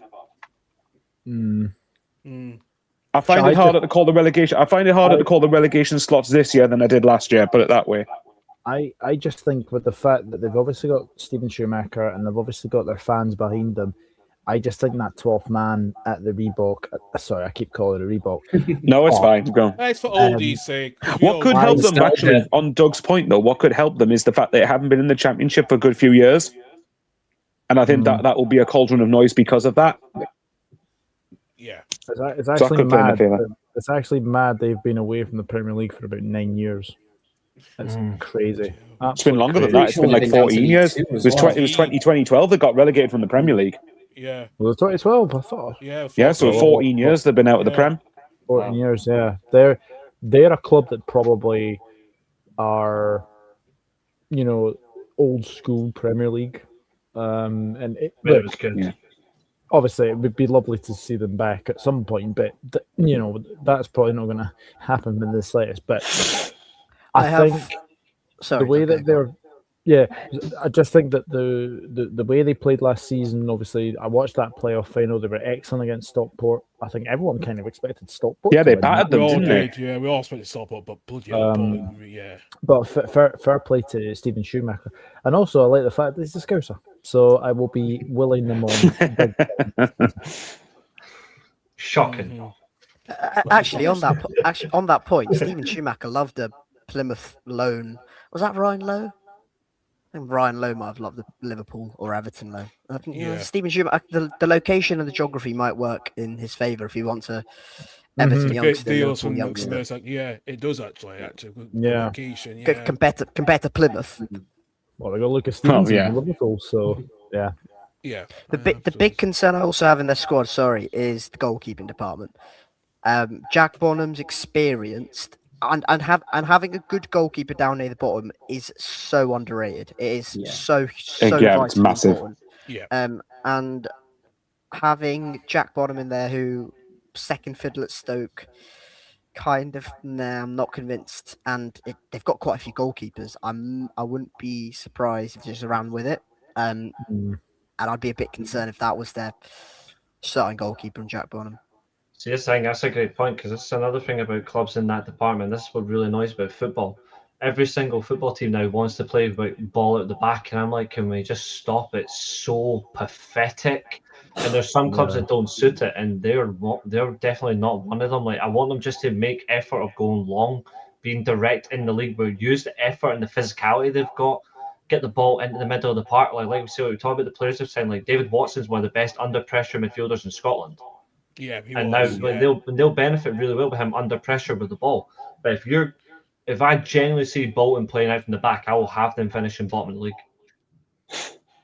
Because that is not how you want to do well in this. I division. don't think Schumacher will have them doing that. No, I hope not. I hope he doesn't. I think they'll be fast and get the ball down the line. And just Quite direct, I would imagine, which Yeah. isn't a bad thing, by the way. Play to your strengths, because that's the way you're going to stay up. No, being funny, we've seen what happened when the goalie played out from the back today in a Scottish Premier League game. It cost him a goal. It was like the Killie Celtic game, wasn't it? Yeah. Yeah, ex-Livy goalkeeper Matt Striak. I'm baffled by goalies playing from the back as well. I hate it. It's I get it. The Spanish love it. Just let it just be a Spanish thing. They're the only ones that do it well. Everyone else, well, unless your name's Manuel Neuer in your prime, but like anyone else, they can't do it, and it's ridiculous, and it's become such a norm. And I'm like, let's just not do it. I like Blame Pep Guardiola for that. Can I just say on Lincoln? I am not a fan of cohabiting managers. No, and I was going to come on to that, Doug, especially. Never works. Yeah. They have a cohabiting manager. Yeah, cool. Yeah, because since now Michael Schoolbauer is now at Bristol City, they now have joint head coaches of Chris Curry and Tom Shaw.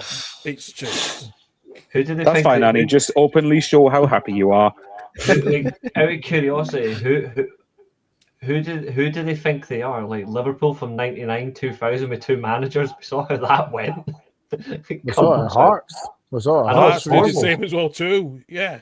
We saw it at Hearts with Stephen so Naismith bad. and Frankie McAvoy. That had never worked. Frankie doesn't. McAvoy. Do you remember? Do you remember Carl and Reese? I think the thing is, you look at what happened with that, and 1 week it was Stephen Naismith's manager. Yeah, I remember it was oh god. Manager. That Like, was it was confusing. So it was due to the UEFA rules, wasn't it? And I remember it so well because Stephen Mason did not have the badge to do it. And Stefan will be back also. Stephen Mason did not have the badge, so Frankie McAvoy had to become the head coach for the European run, and that was such a huge mess. And I know that's why when I said to earlier on, I feel like if Stephen Mason's already passed his badges, he's likely to become the new Scotland manager, which is going to be like. I'm saying this, and I am not going to change my. If I see Stephen Naismith become the Scotland national manager, I will not be watching a Scotland game. I am not kidding. I would rather watch paint dry than Stephen Naismith coach the Scotland team, because he'll do exactly what Baldy did wrong. He will not put Lennon Miller in the squad. He'll keep picking that tiresome derelict Ralston at right back, and he'll play that clown Hanley at centre back. So I hope to hell we get a proper. I would give the job to Alex Neil. Well, Actually, I actually forgot about Frankie McAvoy. Can do a lot worse. Because Annie kind of had a look at me when I said Frankie McAvoy. He was at Bristol City, wasn't he? No, he was at Preston. I remember as a Preston Preston. managerial spell. Oh my god, he was awful. Yeah. Stephen, you're not wrong. He's got a point there, actually. Yeah. You're not wrong. You're not wrong. Scotland's that. Well, we got someone for a new Democrats feed. Good evening to you. So, hot take: at least one goal was scored in the opening season. Every game ends 0-0. I hope that does not. There will be a couple of 0-0s, like Cardiff, Swansea, and 0-0 in Swansea. Sarcasm goes a long way. But well, on Lincoln though, right? And I particularly ask Annie this: how big a loss for Lincoln is Michael Skubala going to be? Massive. Absolutely humongous. But I don't actually mind the fact they've gone with Tom Shaw and Chris Cohen. I thought you were going to say, I don't mind the fact they've lost him because it was a Bristol City's benefit that we got him from them.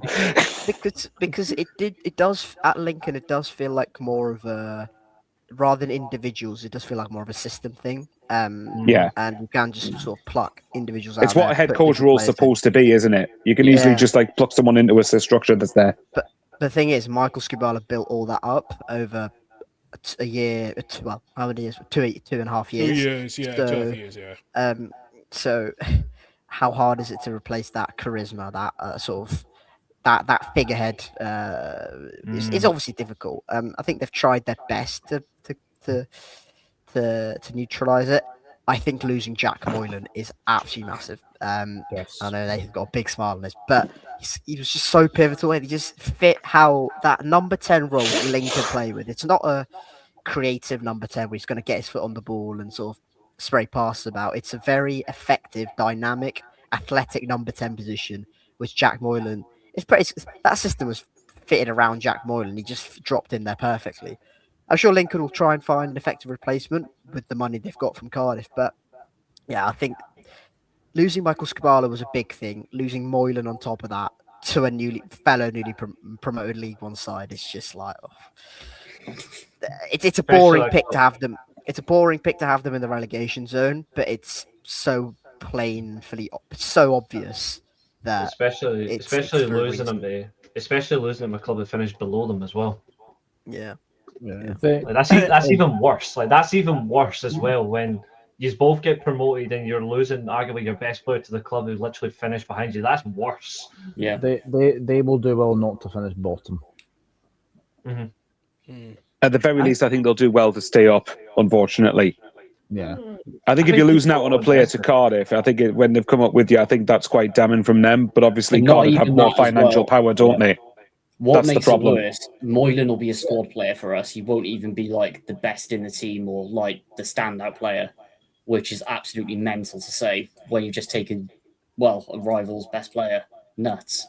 But here's the thing as well, like, are they or is there any other clubs potentially in the same bracket where they will be underestimated? I feel like Lincoln will be underestimated by a few people. They will. Just because they'll just expect them to be mullered by everybody. But I think they'll have a high scoring result throughout the season that will shock people. They've got to make their home fortress a fortress, I would say. Yeah. Agreed. Chance, but good luck to them. It's nice to see a new name in the EFL Championship. It's really nice to see. The fact they're here is an achievement itself. 60 years. Absolutely. And when you think back to where they were less than 10 years ago, I was going to say they were in the National League like less than 10 years ago. They were, yeah.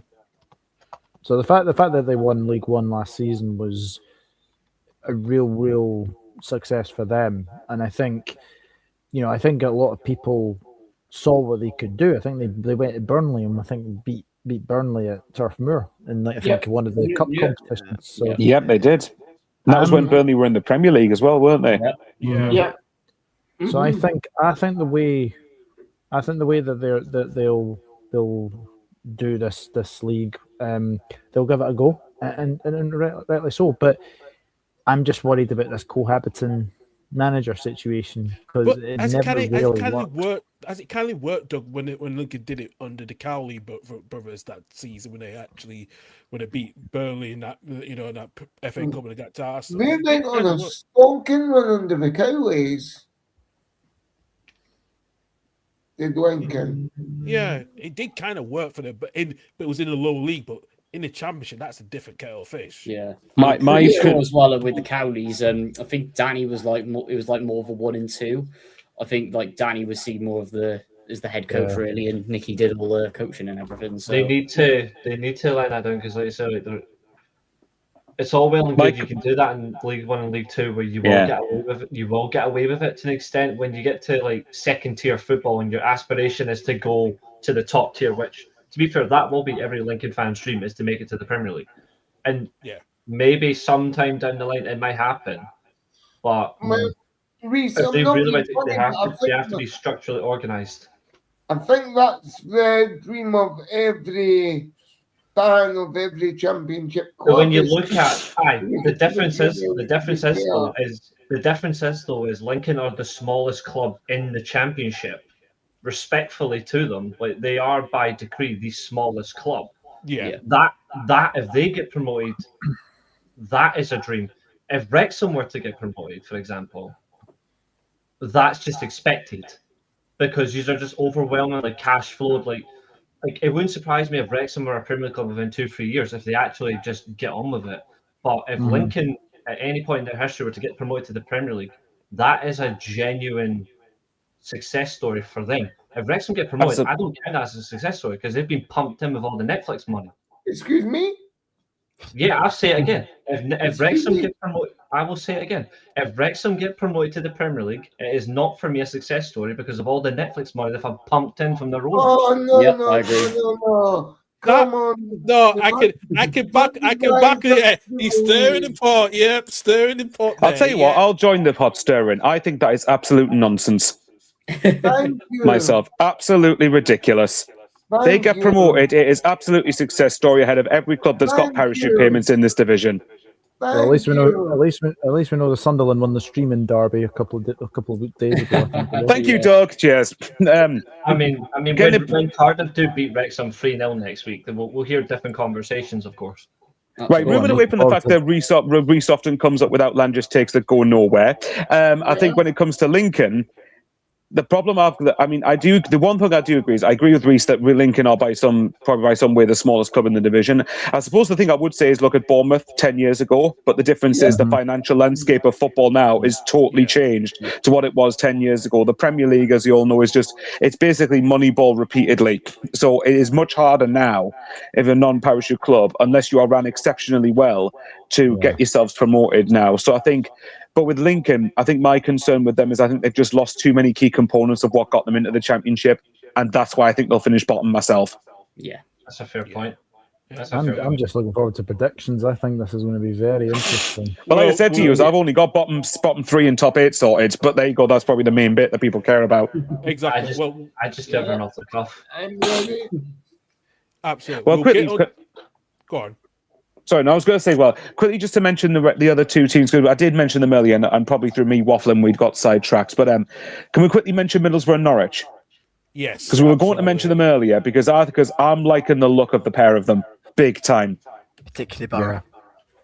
Yes, I would agree. But Norwich aren't far behind them, I will say. But yes, I think. But okay, start with Borough then. What do you guys think of Middlesbrough's business? Because that's insane. It just goes to show the value of having a sell-on clause in a deal, because the Morgan Rogers to Chelsea deal has gone a cash flow towards Middlesbrough in a window where they've already sold Hayden Hackney as well. So one thing you can certainly say is that Steve Gibson, Kim Helberg, they are fucking going for it. Yeah, they've bought the best. Yeah. They bought the best keeper in the league as well. I thought he was excellent at Bristol City last season. Look at Annie's face. Just like... They bought the best keeper in the league. They've pissed me off because our response is we'll sign Darlow, who is utter crap. Hey, at least I mean, Darlow he gets a does the pay, job for payday, Wales, so- right? So It's fundamentally fact though. Carl Darlow can suck an egg. Like I'm actually annoyed that we sold. Let's just okay then. All Carl's got to say to that is, did Leeds' good form? Which goalkeeper was in goal for Leeds that coincided with their best run of the season by a country distance thank in you. getting to Premier League safety? I'm Not still even close, Carl Darlow. I'm still not praising the fact that we signed him. I'm still not praising it. Arsenal signed Melier. What are you complaining about? Exactly. Any That's just funny, goalkeeper though. has got to be better than Tom fucking Heaton in pre-season, for fuck's sake. Steph is on the ball there with that I one. would rather. okay. I would rather go at the season. I would rather go at the season with just 2 goalkeepers, Sen Lamens, and I would rather go in with Vitek as a backup. I don't need Tom Heaton, who's an absolute. Well, it's okay then, because you're going in with Carl Darlow as backup and Lamond. So there you go. You've got 2 goalkeepers. Problem solved. Back on to Middlesbrough, right? Before we get too sidetracked. Just on VTech really quickly. He was obviously a ridiculous shot stopper at City. Like out of this world. Some of the saves he pulled out of his backside was ridiculous. Kept you going crazily. He's not the best. He's not the best with his feet. And I know Kim Hellberg, his football probably asks a goalkeeper to do that. But then you go and look at the Ashley Phillips signing, who hasn't. There might be a stumbling block in that deal, but let's No, deal's presume nearly done. Actually, the deal's it's nearly done. So let's pretend that's happening. He isn't. When I think of Ash Phillips, I'm not thinking, oh yeah, he's the greatest with his feet. I think they're looking at championship proven signings who are going to cost a pretty penny now, but are just going to go in and be really good for you. And Radek Vitek is that. They had a massive goalkeeping issue last season. Not necessarily with the goalkeeper at his feet, but in terms of shot stopping ability. I think there was a 16 goal difference or something like that. Maybe might have been 8, some multiple of 8 in terms of goals prevented between Vitek and Solbrin. The massive upgrade you're going to get is just outrageous. On top of that, Will Lancashire for 10 million is brilliant. Sebastian Berhalter is so good on the ball. He won't be as good as Aiden Hackney, but I think they've come pretty close to replacing that for a steal, really. Max Austin. The only bad thing about Middlesbrough is their home kit. That is utter. Yeah, their home kit's not exactly the best. But just quickly as well, Middlesbrough, it looks like they kept Aidan Morris as well. And he was really good for them last season, like unfreakishly level good for them. So what another problem that I think, because I mean, if you look at the mistakes Solbrin made for Hull's goal in the playoff final, it's evident they needed a new keeper. But the other area they needed to sort out was up front, because how many times, and Annie and Stefan in particular will come back to us saying this, how many times did we come on this show and go, well, Middlesbrough play really well, well, their XG's really good, well, they have all the chances, they don't finish them. And therefore, yes, now if you look at Will Lancashire, now obviously, yes, I know he obviously got double figures, am I right, for Oxford last season? Now, he's going to be playing, with all due respect to Oxford, with much better quality around him, and playing with a head coach that has clearly got something about him to get the best out of players, which is why I think BTEC going there in a lot of ways also makes sense, because I could see Hellberg improving him quite a bit on top of how good he already is. Here's a question. Sorry, Annie, am I depressing you again? It was the same on Friday night. They had chances, but we couldn't finish them. I would say, though, to be fair, the goal Lancashire scored was quality, though. That was a good goal, Yes, but the thing is, you've got Lancashire, yes, they're paying quite a bit of money for him, but they've needed a proper number 9 for quite some time, really. Probably ever since Latte Lat left them, if we're honest, and that was, a good 18 months ago. So you've got him, and they've got, is it Kyle Joseph from Hull as well?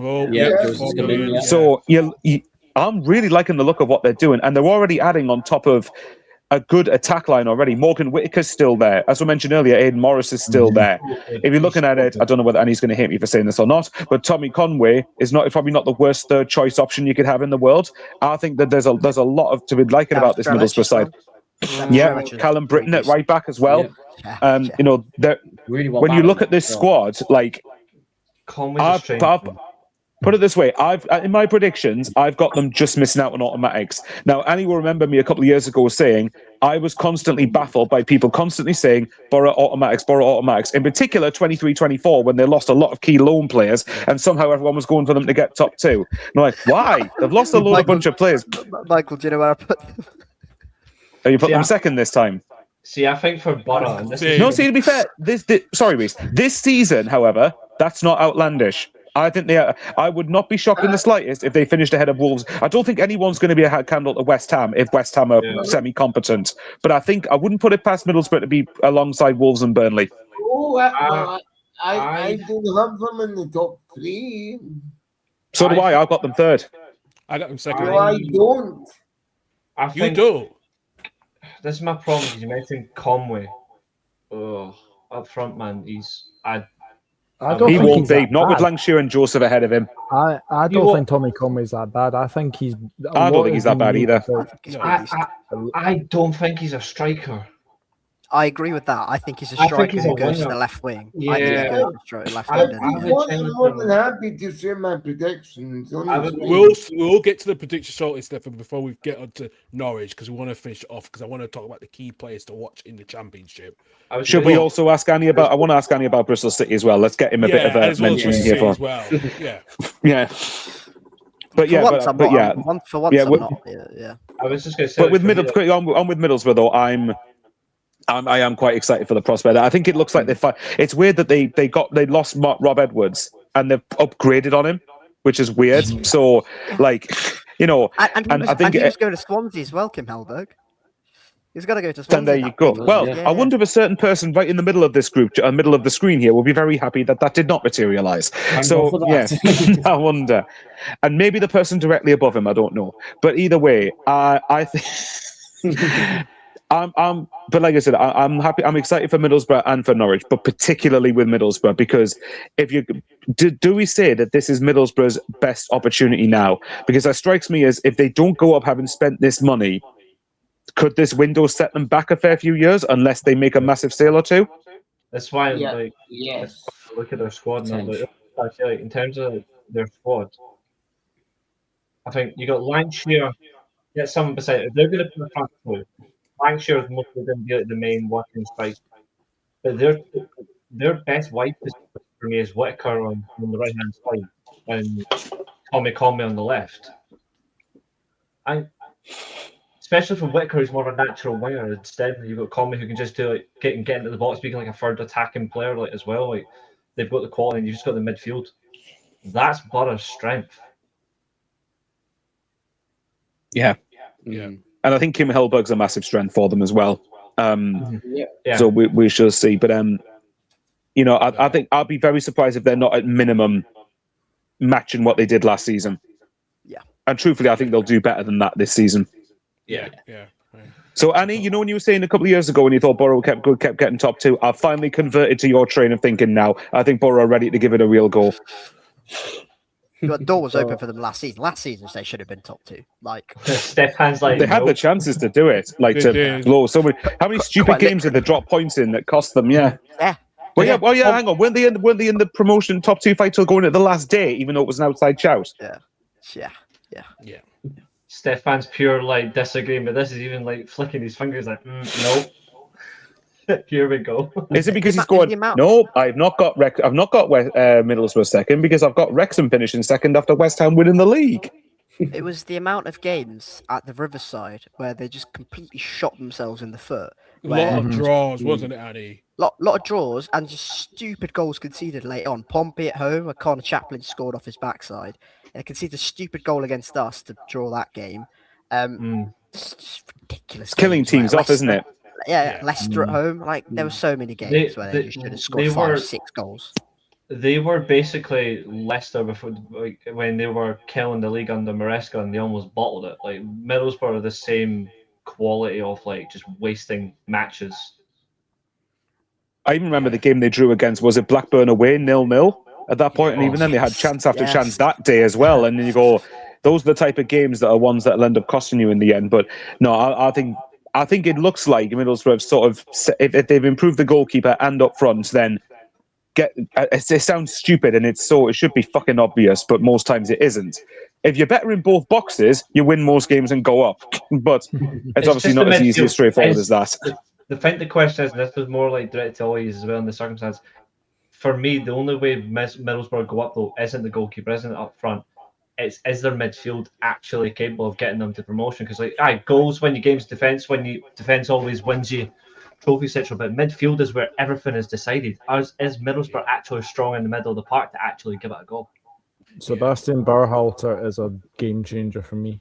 I And on think top he's of gonna be already having Aidan Morris there as well, I would say yes. Yeah. Yeah. Oh, If they're both fit, tempted, yes. Just a quick one on Norwich. I think that they are looking really, really good. I think Philippe Clement, he's had a full pre-season. Reece, pluck your ears away, mate. I am very, very excited for Norwich this season. So am I. I yeah, think they Sam will Phil coming in do well. in that midfield is going to be a plus for them, and Andre Brooks, on the left hand. Andre Brooks is That's an incredible signing. That. Yeah. Yeah, I think. How think they will good. If he Do does you know well, what? Something I I'll be want to angry. quickly mention.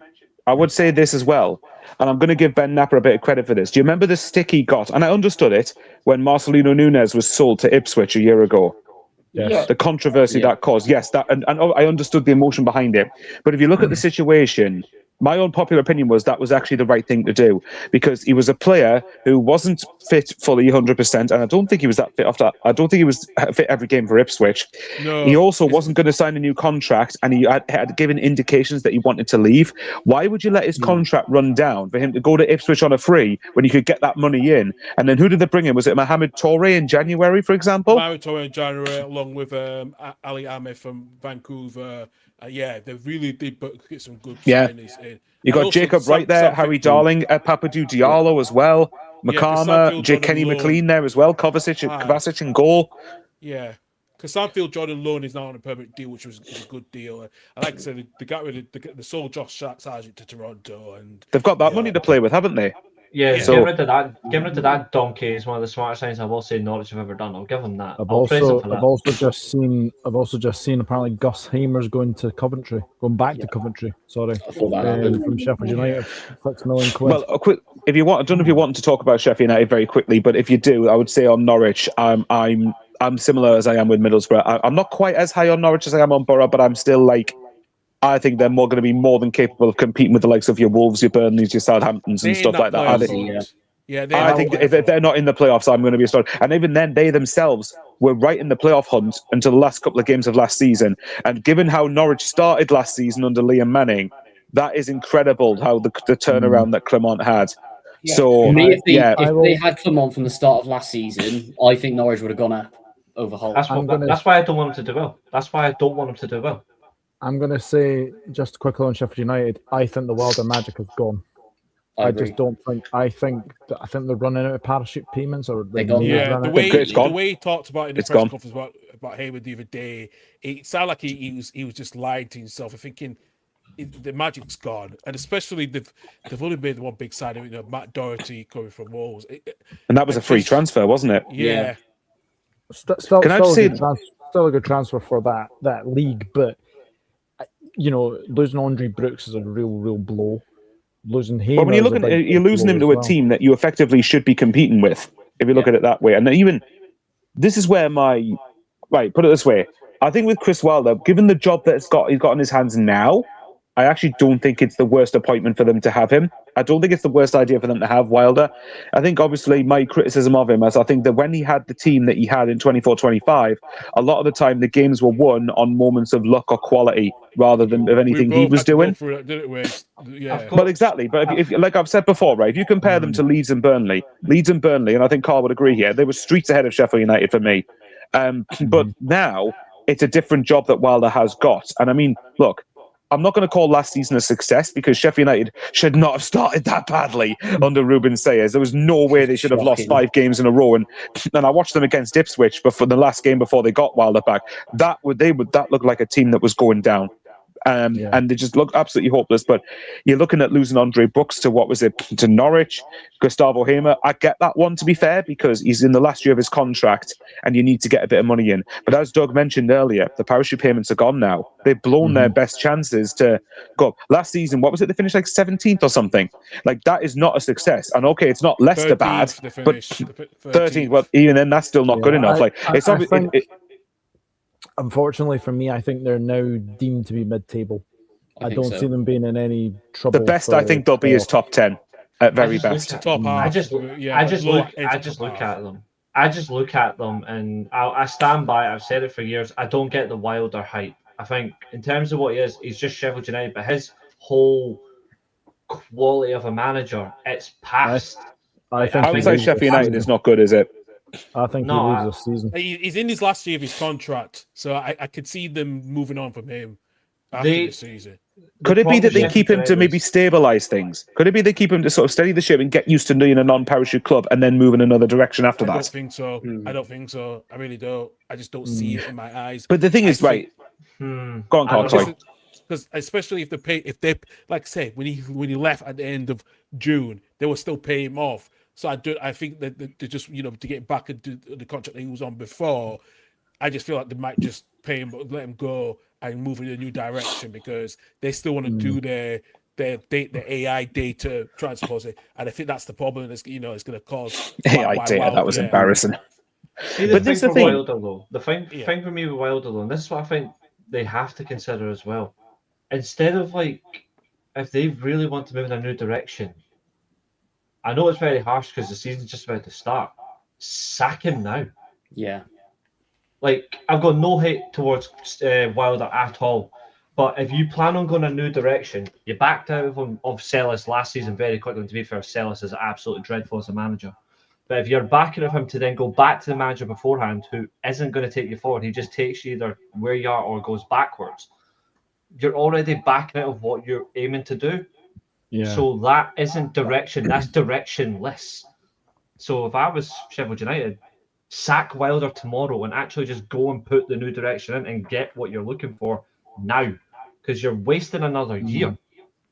Yeah. Can I say though, some of the players Sheffield United have though, actually I do like the look of it championship level, even without parachute payments. They've got Michael Cooper. Now I know last season he wasn't particularly great, but if you look at the year before, I would say he was the best keeper in the championship, apart from James Trafford at Burnley.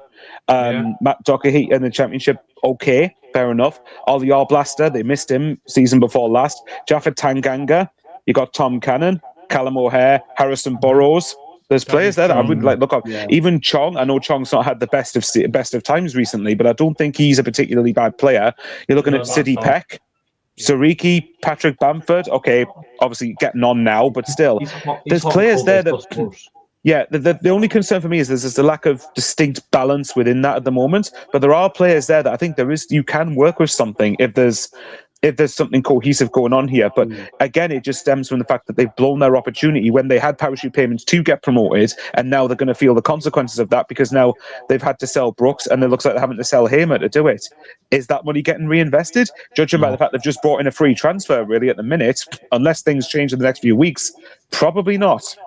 I think their finances will be getting questioned at the very end of the season, and I mean deep investigating. That's all I'm gonna say. Well, this is it. I mean, if you think back to that playoff final against Sunderland a year ago, that was their big opportunity, wasn't it? Oh, they were banking. And to be fair, well, they were, weren't you? That's kind of what it is. Like if you're a parachute club, the first year is often your best chance to get promoted, and then they blew it then, and then last season was just a complete and utter disaster. And the only reason more isn't made of it is because of how bad Leicester were. Yeah, I agree. I just feel that because of the news a few weeks ago that CH owns the full ownership by 35 million pounds. So there's a lot of issues, and I just worry about it completely. I think when you look at some of these clubs as well and owners as well, like, do they actually take their clubs seriously? And some of them really don't, and that fucking annoys me about football owners. Vincent Tan being number one in terms of championship owners, like he's the biggest fraud that's not a tangerine. Like he just doesn't get it. The best owner in the championship is Amanda Staveley. Anyway, like the fact that West Ham if things are being agreed, if it gets through, they'll get her. They will get her. If she goes to West Ham, that's massive for them. Yeah. Any club that honestly gets Amanda Staveley on board is automatically one of the best clubs in the world in terms of ownership, because she just understands football, and she's so smart business wise. Yeah, she is. She is. Do you mind we ask Annie about Bristol City before we go on to predictions? Yeah, sure thing. Briefing news. I know I asked him when he's got a mouthful of food, but you know. Yeah, Reece, you're not going to be happy with this, but Turkish club Chrome FK in talks with your club to sign Mohamed Diamande around what $4.5 million. Why am I not surprised? Why can they take McInnes with them? We'll talk about that on Tuesday with that one, Reece. But let's get on with Bristol City. Annie, take it away. Like I said, there was questions at the end of last season with the restructure and everything on what was going to happen. Give us what has been quite a busy summer for you guys. Yeah, so new CEO. So in the last 6 months, a new CEO, a new sporting director, and a new manager will come in. And quiet summer. Then you have the small matter of a complete overhaul in the change in the playing squad as well. You've let go of. I've got it in front of me here. Ross McCrory. Yeah, sure. Ross McCrory. Sinclair Armstrong. Thank you very much for McCrory back. That's all I've got to say. Thank you very much. They've got a decent fee, I don't mind. Joe Lomberly, Sam Morsey, Mark Sykes, Harry Cornick, Radek Vitek, Delano Bergzor, Neto Borges, and George Earthy. You lose all those players. Some of them have had many appearances for Bristol City. Sinclair Armstrong, I'm seeing on here as well. Yeah, it's quite a chunky fee for Sinclair Armstrong as well. So we've done well. So basically, your first team. A lot of the squad. Yeah, a lot of the squad. He's like, I really don't want to say it. I don't want to say it. And then we've signed Lauren Tolai, Brad Collins, Lee Savaisat, Jed Wallace, Gibson Yar, Sam Greenwood, Sam Greenwood, the former Leeds player. He will be good quality for you guys in the Championship. And then I think we've signed Dan Ballard. Don Ballard. I was going to say, whoa. I know, I didn't say that last week. When I realised if you're playing Coventry in the Cups, then Dan Ballard will be very handy for you lot. Yeah. No, Dan Ballard is a good side. I know Richard Williams did criticise him last year. He criticised his whole team except for Don Ballard. But I bet he's pissed now that Ballard. Did I just see as well, you've got Jed Wallace on a free from West Brom, unless you totally mentioned that and I just didn't listen. That is. Yeah. I like some of the signings you make in mind. We've signed a lot of League One sort of quality with Tolai, Ballard, and Sam Tickle. But honestly, I don't mind it. Sam who? Sam Tickle. One of the best Sam keepers in League Tickle. One last year. Yeah. That's a chuckle and a half. Anyway, we've spent 9 million on Ballard and Tolai put together. So there's been investment. It's a lot of change. It's a lot of excitement, but we saw with Skubala at Lincoln, it took a year and a half to get that fully going. I'm excited by our business. I think it's positive for the longer term, medium to longer term. I think the appointment of James Ellis as the sporting director has been absolutely huge as well. I think he's a very good person for this job. I like the business. I like the fact that we've signed young players who we're going to be able to flip a profit on, hopefully in 18 months' time, in 24 months' time when they're fit and firing. I like a lot of the things that's going on. And if you'd asked me 6 months ago if these things were going to happen, I'd have said nope. But when I was sat here on this very channel criticising Steve Lansdowne and, saying, oh, this is all horrible and bad, I did say his arrogance and his ego might be the reason we spend in this summer. Kind of been proven right. I think Come on, Annie Harris, remember, appreciate what you've got. Okay. No, don't say that. So I'm not surprised, but I'm surprised we've changed the personnel as much as we have, but yeah, it's good. And we're not done. We need a right back. We need a striker. And then if we get not a striker, left winger. Sorry, we've got. I was going to say you got two of the best strikers in League One last year. Yeah.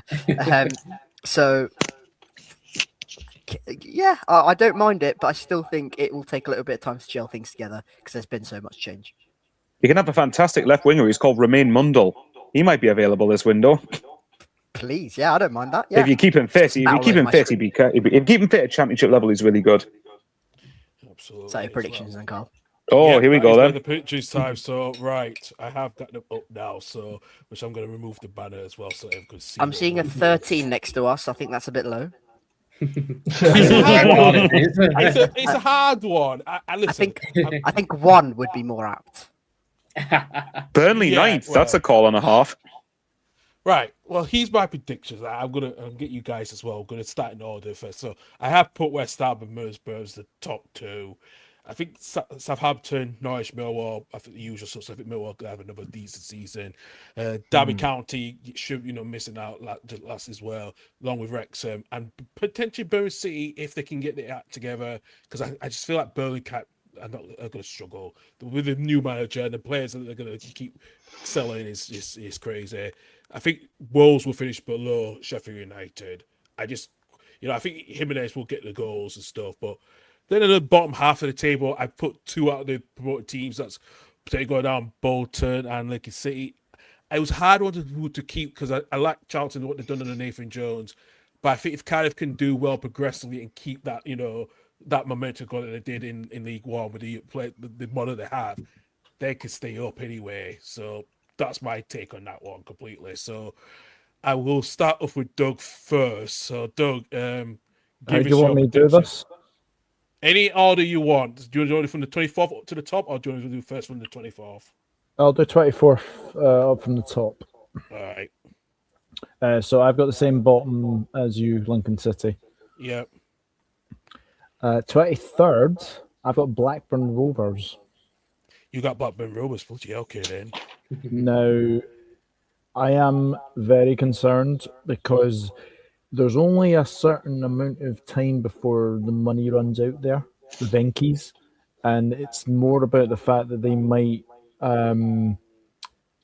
might just say enough's enough, and then that happens. But Tony Mowbray would be the reason that they stay up. Now, 22nd, I have been going through hour after hour after hour, changing every single time. But I've finally gone, and I think this might shock a lot of you. I've gone Preston North End. Doesn't really surprise me that much. No, it doesn't actually, because I debated putting them in there as well. Yeah. 21st, Bolton. Yep. 20th, Charlton. Charlton, 19th, Portsmouth, same as you. Okay. 18th, Cardiff. I think Cardiff just need to have a relatively solid season for me, and I think they will do. I think they will outperform everyone. 17th, I've seen a lot of people tip Watford to go down. I think Watford will be fine. I really think Watford will be fine. 16th, Sheffield United. 15th, slight improvement, West Brom. West Brom, yep. Same as me, so yeah. 14th, Stoke City. I think they will have a bit of an improvement. 13th, Swansea City. Now, this is one of my big shouts here. I'm going 12th, Birmingham City. Okay. Where are we up to? 11th, Queen's Park Rangers. That's a shout, that is. A couple of their signs like Lamptey and Kamara look really good ones. Yeah. Right. Okay, do I do this? 10th, Burnley. So you're going one below above, yeah. All right. Burnley, yeah. 9th,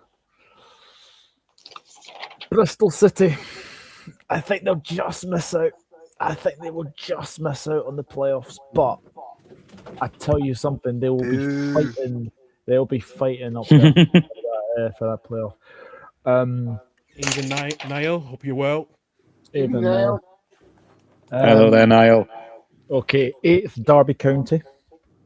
I think they're one of the teams that will really benefit from the playoffs being 8 teams. 7th, Wrexham. Yeah. Same as me then, yeah. Sixth, Norwich City. Yep. Fifth, Southampton. Okay, a little bit lower than 9. Yeah. Okay. Fourth, Millwall. Third, Wolverhampton Wanderers. But yeah. Okay. So you still thinking they'll have a good season? Yeah. Yeah, I do. And then I've got the exact same top 2 as you. Right. So we've hit the nail on the Interesting. head there with that one. So Interesting. that's interesting, Doug. Yeah. Very. What very surprised I would say for me is I have to say QPR finishing in just not far from in the top half, which is quite interesting as well. So. Wait to hear mine then.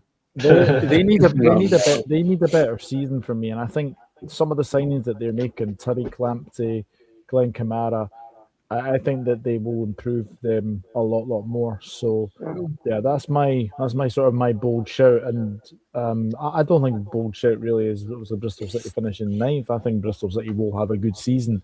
And I hope for Annie's sake. 11th is bold either. No. No, I don't think so. I think that's fair. Yeah, fair enough then. Right, Stefan, on to you. Okay, so we'll go from bottom up, Cal, please. Yep. So 24th, I've got Pompey. Wow. Okay. Wow. Okay. Then. Oh, okay. That is a shout and a half. That is a bold shout, Stefan. We'll ask you that briefly at the end. So 23rd is Burnley.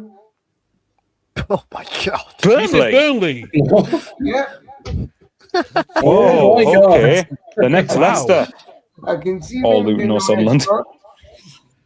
Jeez, that's bold. Okay, 22nd. 22nd is Sheffield United.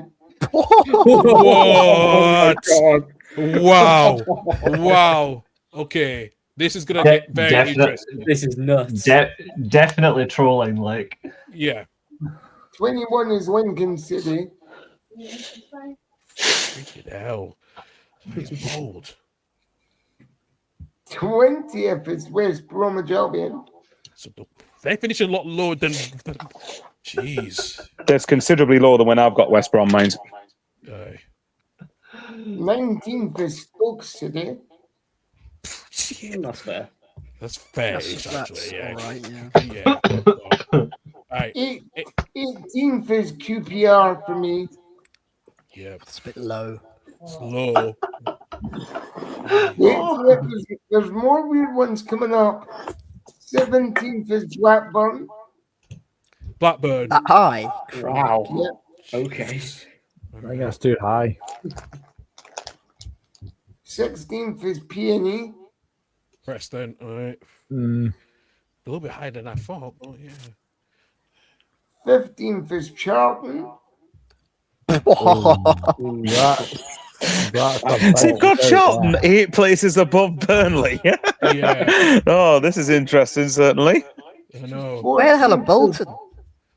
We have we have officially entered the dark ages. Yeah, we have. And I thought I don't think Reese is going to be the most outlandish person on this podcast. No.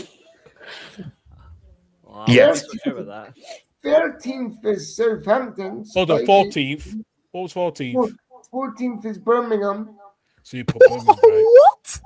Wow. Okay. 13th Southampton. Yeah, I heard him say Southampton. Like, bloody hell. Okay. Christ. 12.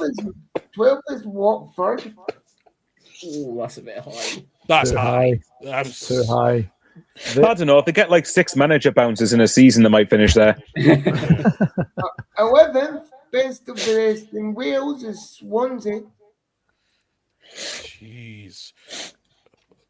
It's interesting where you're going to put Cardiff now, Steph. I was going to say, I think Nathan's going to like you already for this. Yeah. 10th is Bolton. Wow. Oh, Jesus.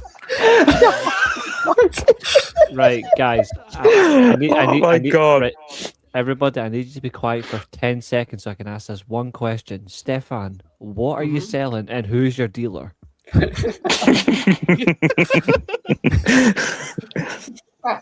I Ask me no questions, I'll tell you no answers.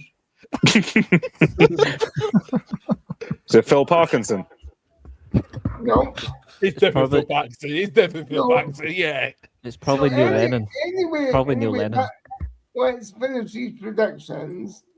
So 9th is Cardiff City. Oh, I thought we were in the playoffs.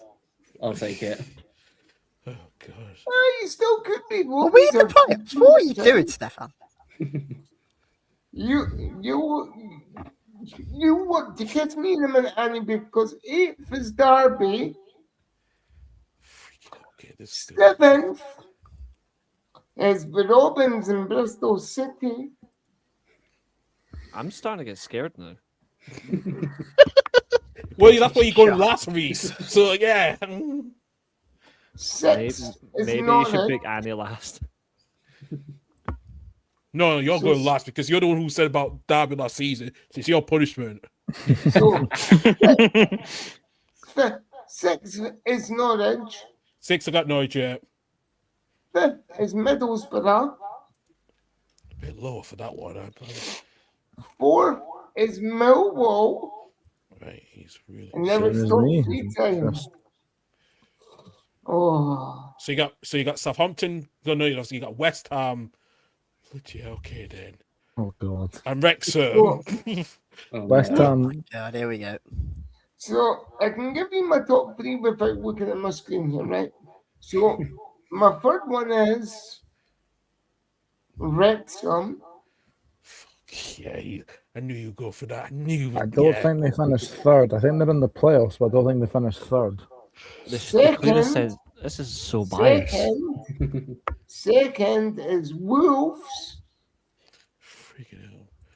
Right, we know what that and is. first is West Ham. Yeah, we've got it. Yeah. Bloody hell. Freaking hell, Stefan. I'm seriously. That is mad. Can we ask why Burnley are 23rd? Yeah. Yeah. Why Burnley in 21st, Stefan? Please give us your bloody reason. Because When you've got them below all the promoted clubs that have come up. And They you've might got not be. Wrexham in- They might. and you've got They might not Wrexham be in as good third. as. They might not be as good as a West Ham or Wolves, but not 23rd. They're not worse Yeah. than Lincoln City. I just think that this is going to be the season that Burnley do a Leicester and have 2 relegations back to back. I've just got a funny feeling I've not seen much in terms of their recruitment policy. I don't think much of Alan Pace and the Americans is a good ownership group for the club. I think they could do much better. They could sell the club and broaden their horizons by far.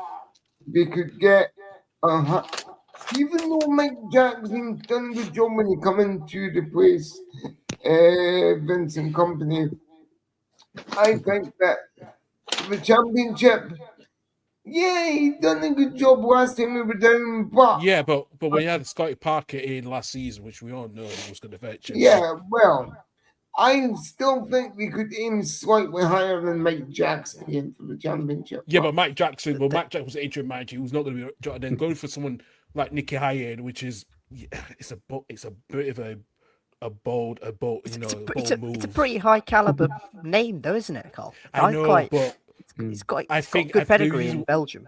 yeah. But the reason why do you think there was a reason why Celtic, some of the Celtic fans didn't want him because Reese and Stefan and Doug can back me up with this one. They wanted someone that was needed to had the experience. And what happened to do it with Wilfred Nancy, and look what happened with that.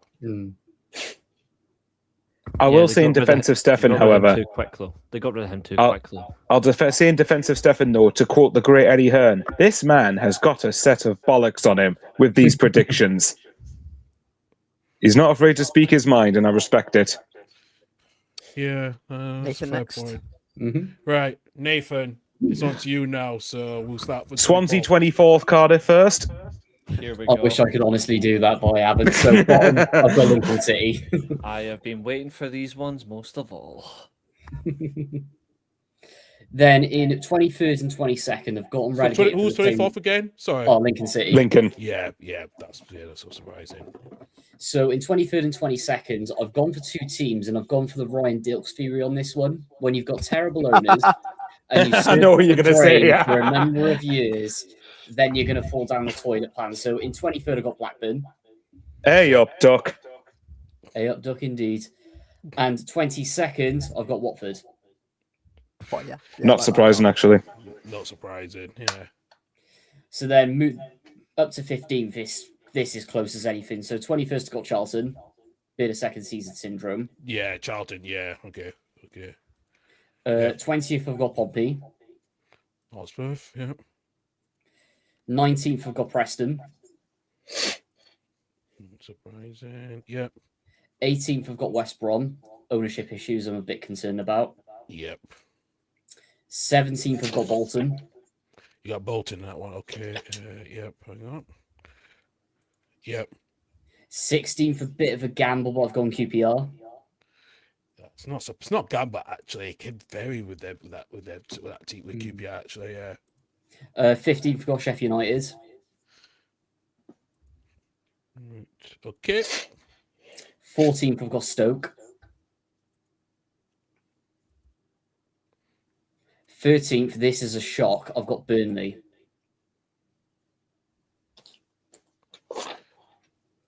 12th, I've got Swansea.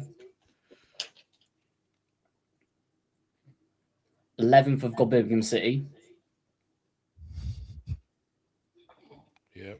10th, Wrexham. There you go. I know what it's going now with this one, so yeah. 9th, I've got Derby County, just missing out on playoffs. Bit of a gamble. 8th, I've got Cardiff City. Yeah. Why are we in the playoffs? 7th, I've got Bristol City. Just for that front line alone, you've nicked from League One. Yeah. I got to do it. 6th, So I've is got that- Southampton. Oh, never mind. Hang on. Hang on. I was going to say, so you got used in the playoffs. Is that you two playing each other in a playoff quarter final then? No, it would be 6th versus 7th. It will be. And then never mind. Okay. It would be. But I've just fifth. realised what game is going to be in the quarterfinal. 5th, Millwall. Yeah. Millwall, Cardiff fifth. Millwall is going to be a war zone in the Oh, playoffs. good God. Yeah. Oh God. Right, 4th, At the Middlesbrough. den as well. Yep. 4th Middlesbrough. Yeah. 3rd, West Ham. West Ham 3rd. Yeah. West Ham. Ooh, okay. I like the thinking. Okay. Reason being, they haven't been top 2 in any division since 1980. That is true. Yeah. And Yeah. every time they've been out down to the championship, always Playoffs. Yeah. Yep. 2nd, I'm sorry, Reece, they're a stripper club again, Norwich City. Okay, but yeah, that is bold with that one. And then you put Wolves at the top. Then Wolves as champions. wow. Okay, then that is. Ooh, yeah, quite interesting. Well, Michael Bowers is on to you now. So I have not seen Nathan's predictions prior to this because some of the positions are exactly the same, actually. In fact, his 24th and 23rd are exactly the same as Nathan's and Doug's. So Lincoln and Blackburn, 24th Yep. and 23rd. yep. 22nd, I've gone Bolton. Okay, hang on. Yep. And like what Nathan said, anything from here till outside the playoffs could be anything. So by the time I put this on my own channel, it could be different, but it's for a bit of fun. Fuck it. So 21st, Charlton. Easy. Yep. Same as Nathan again. 20th, Portsmouth. Poppy 20th. Stoke, 19th. Okay, you gone? Yeah, so you gone still a lot lower then, alongside with Stefan. Yeah. Yeah. Watford, 18th. Bloody hell, okay, this is. Yep. 17th, Preston. No, I wanted to put these higher, but when I look at everyone else, I can't justify it in my own head. QPR, 15th. But I want to stress the signings they're making are good ones. It's very hard to call the middle of the Who's championship. 16th? Who you put 16th again? Oh, sorry. 16th, I've gone Cardiff. Cardiff, right? That's what I thought. All right, fine. Yep. But it wouldn't surprise me if like anywhere down to 16th to like 9th or 10th or something could be separated by less than 10 points. And then you've got Right, 15th sorry. So QPR 15th. Yep. I'm actually gonna back Stefan on this. I did have these higher, but I've pushed them down a few places. Birmingham 14th. Aye. And I'm going to totally blame Manny Harris for this one if this is too high for this club. Swansea 13th. Because he always convinces me at the end of every damn season, oh, well, Swansea have ended the season well. Oh, they might actually do something good next season. But a lot of it depends if they keep Vopotnik or not. I want to put that caveat in there. And Ross Stewart, if this stays fit. 12th, Sheffield United.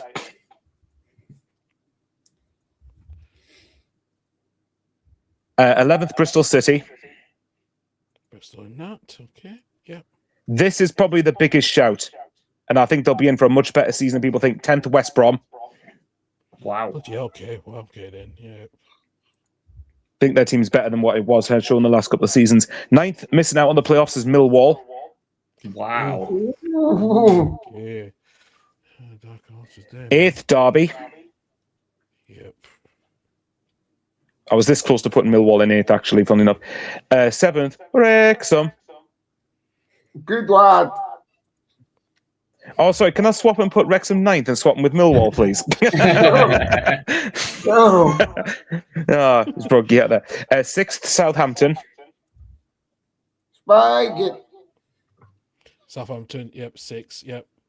Spygate, Derby again. Mm-hmm. 5th, Norwich. Ooh, so. Yep. 4th, Burnley. This. Well, yeah. Okay then. I'll give you that. Burnley in that. Am I the most generous to Burnley so far? Yeah. Yeah. Bloody hell, looks like it, doesn't At it? this 3rd, moment, At Middlesbrough. this moment. Middlesbrough. Yep. Heard you. Middlesbrough 3rd. Yep. 2nd, Wolves.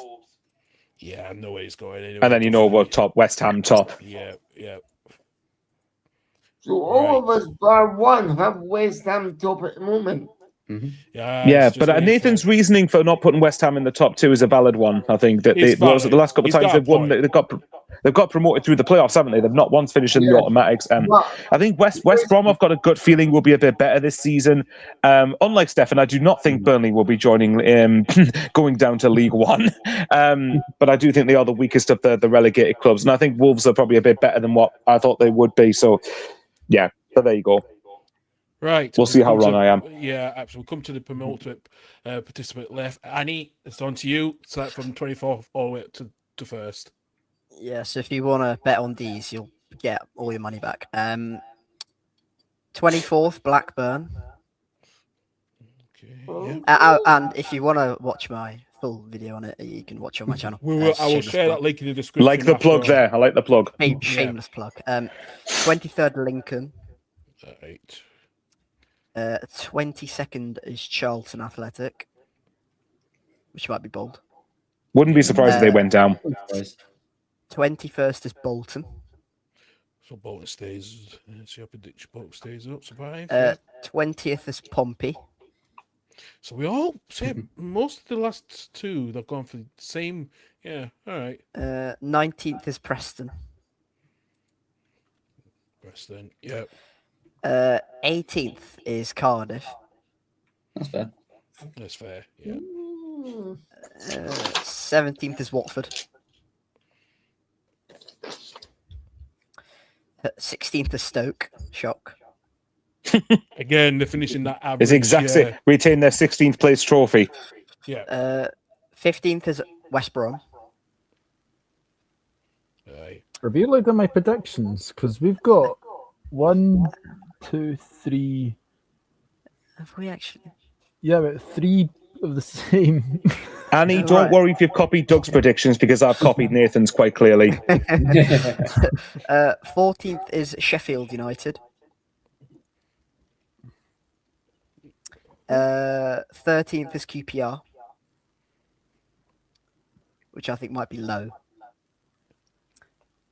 12th is us. You put yourself as 12. Okay. Yeah, Man.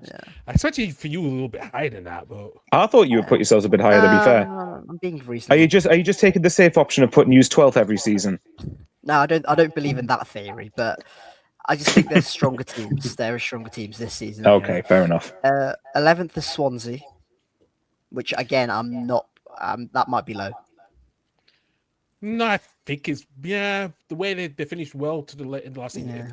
Yeah, I like Vitor Matos. I'm excited. Yeah. I'm excited for their signings. I think Elijah Just and Steve. Ross Stewart, if they keep him fit, will be excellent. Yeah. 10th is Wrexham. Ooh, okay. I can feel Stefan's cursing behind his closed mouth right now. 9th is Millwall. Christ. Oh, same as me. Okay. Because the style of play last season was very tight margins, very can you win on the quality, can you keep a clean sheet? And I'm not sure if they can go again for a whole 46 game season on that. And there's some strong teams this season. All right, 8th Birmingham. So you got Birmingham getting into the playoffs then. Just same as me then actually. Yep. 7th Burnley. Okay. Well, Annie, at least I'm not alone in getting Burnley in the playoffs. 6th is Derby. Yeah. Oh wow. Carl, you've got Derby 6 as well. Fair enough. Yeah, I'd have 6 as well actually. Yeah. 5th is Norwich. 4th is Wolves. A little bit lower than the average we got because Doug because I put them 11th, lowest than I put them 11th. Doug 3rd, 2nd, Stefan. Yeah, okay. I don't see it. I just think they've got quality. You know, to you get in can't there. say my full I agree. name, Carl. It's not against the law to say my full name if you want to say it. Sorry, Douglas. what you want me to say then? Sorry, Mr. Douglas Horn. Douglas Horn Out Football Channel. At least I didn't say your full government name, Doug. So Government name. that's like yeah. 3rd is Southampton.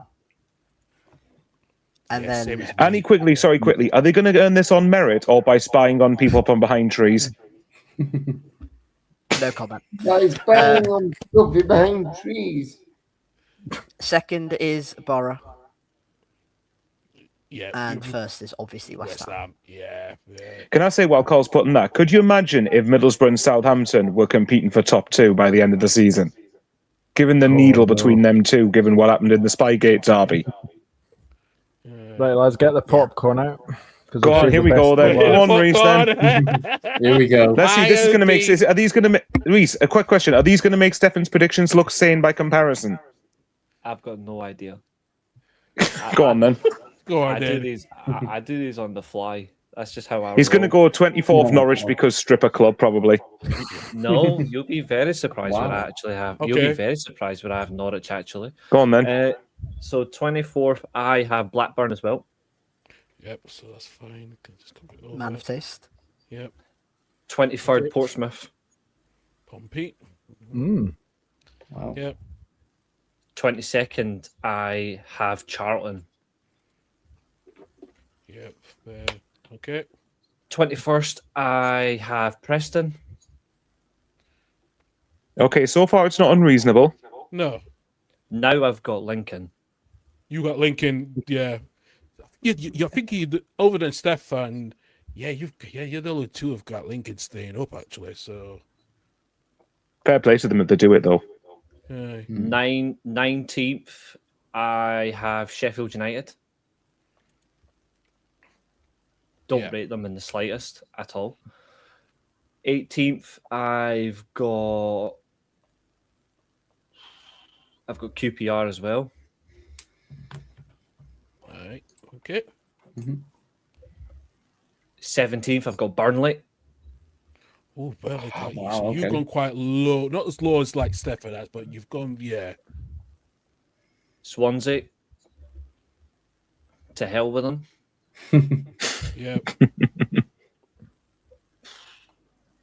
West Brom. Same as Annie and same as most of us actually. So yeah, I got 50. So yeah. Bristol City. Sorry, Annie. Boo.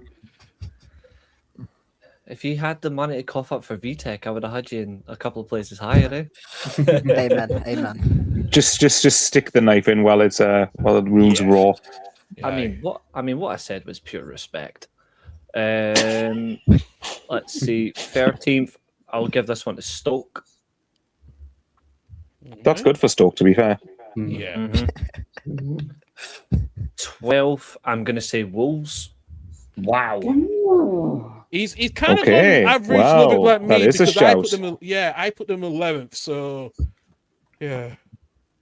11th, just because I may as well. Wrexham. Yes. I'll get you back in the 22nd, boy. You mark my bloody words. The only thing you're getting back on the 22nd is a reminder that Cardiff beat Wrexham 3-0. 11th. Don't put that in your radio show, Caliver. 11th, I'm going to say Birmingham. I'm going to put up a radio show. You don't know what you're saying. You're not telling me what to do.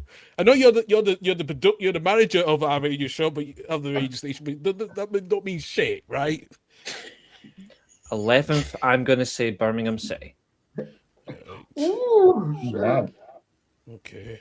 So I've got top 10 now. Yeah. So I have West Ham, Middlesbrough, Southampton, Norwich, Derby, Millwall. Who am I missing? Bolton. Bolton. Go on then. Stick Bolton in for fun. Oh my god. This is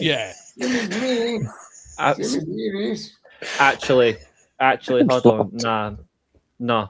Swap Bolton. Swap Bolton with Birmingham. And keep Wrexham and put Wrexham down to 13th and put Wolves up to 12th. Okay, fine. So you put Bolton in 11th then, yeah. And then you rolls up above it, yeah. Okay, yeah. Right, it feels. I'm feeling generous. Sorry, Stefan. That's a demotion. It's not demotion. It's accuracy. I've definitely learned some lessons this time. Still got I mean, more Stefan, money you've than got Wrexham. Burnley going down, to be fair, so I'm not sure you can talk like. I know you can talk. I know can't. exactly. He can't talk. He can't talk. Anyway, give you ninth. Ooh.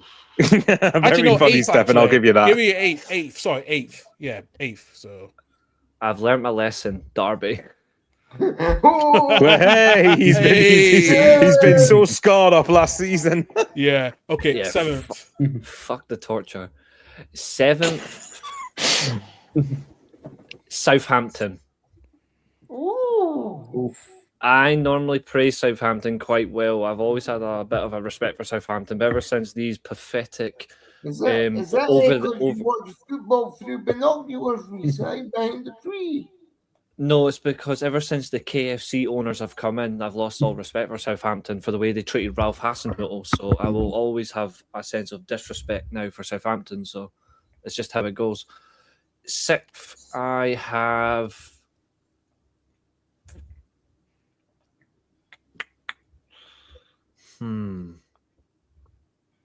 Let's see. I've got West Ham, Middlesbrough.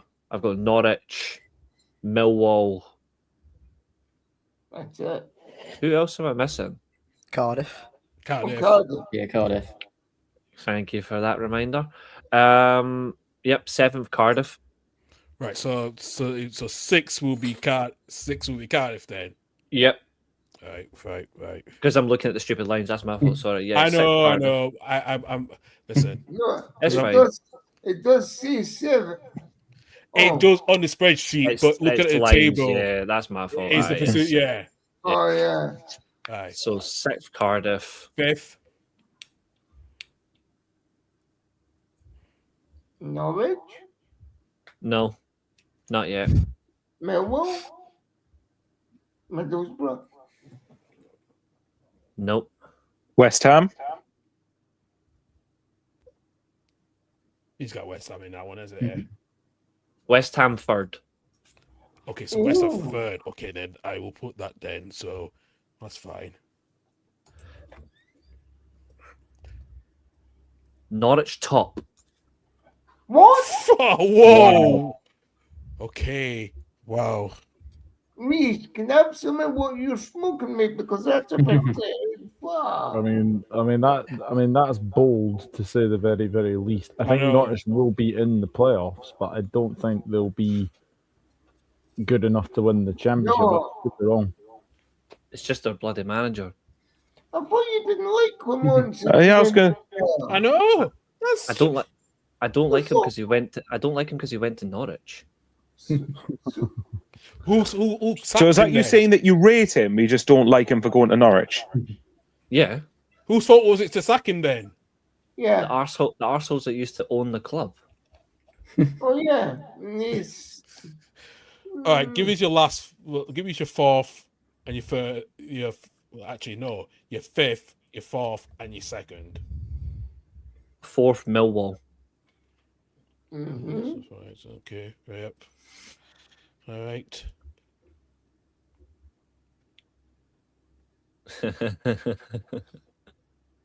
Second, Middlesbrough. So Borough second. And there's one team left. I'm just thinking. Not Southampton, is it? No, he's put Southampton 7th, I think. Yeah, he did. Put Southampton 7th. Who's missing there? See here. I think I know who you're missing because you said Burnley already. Derby, but you did say Watford? Burnley.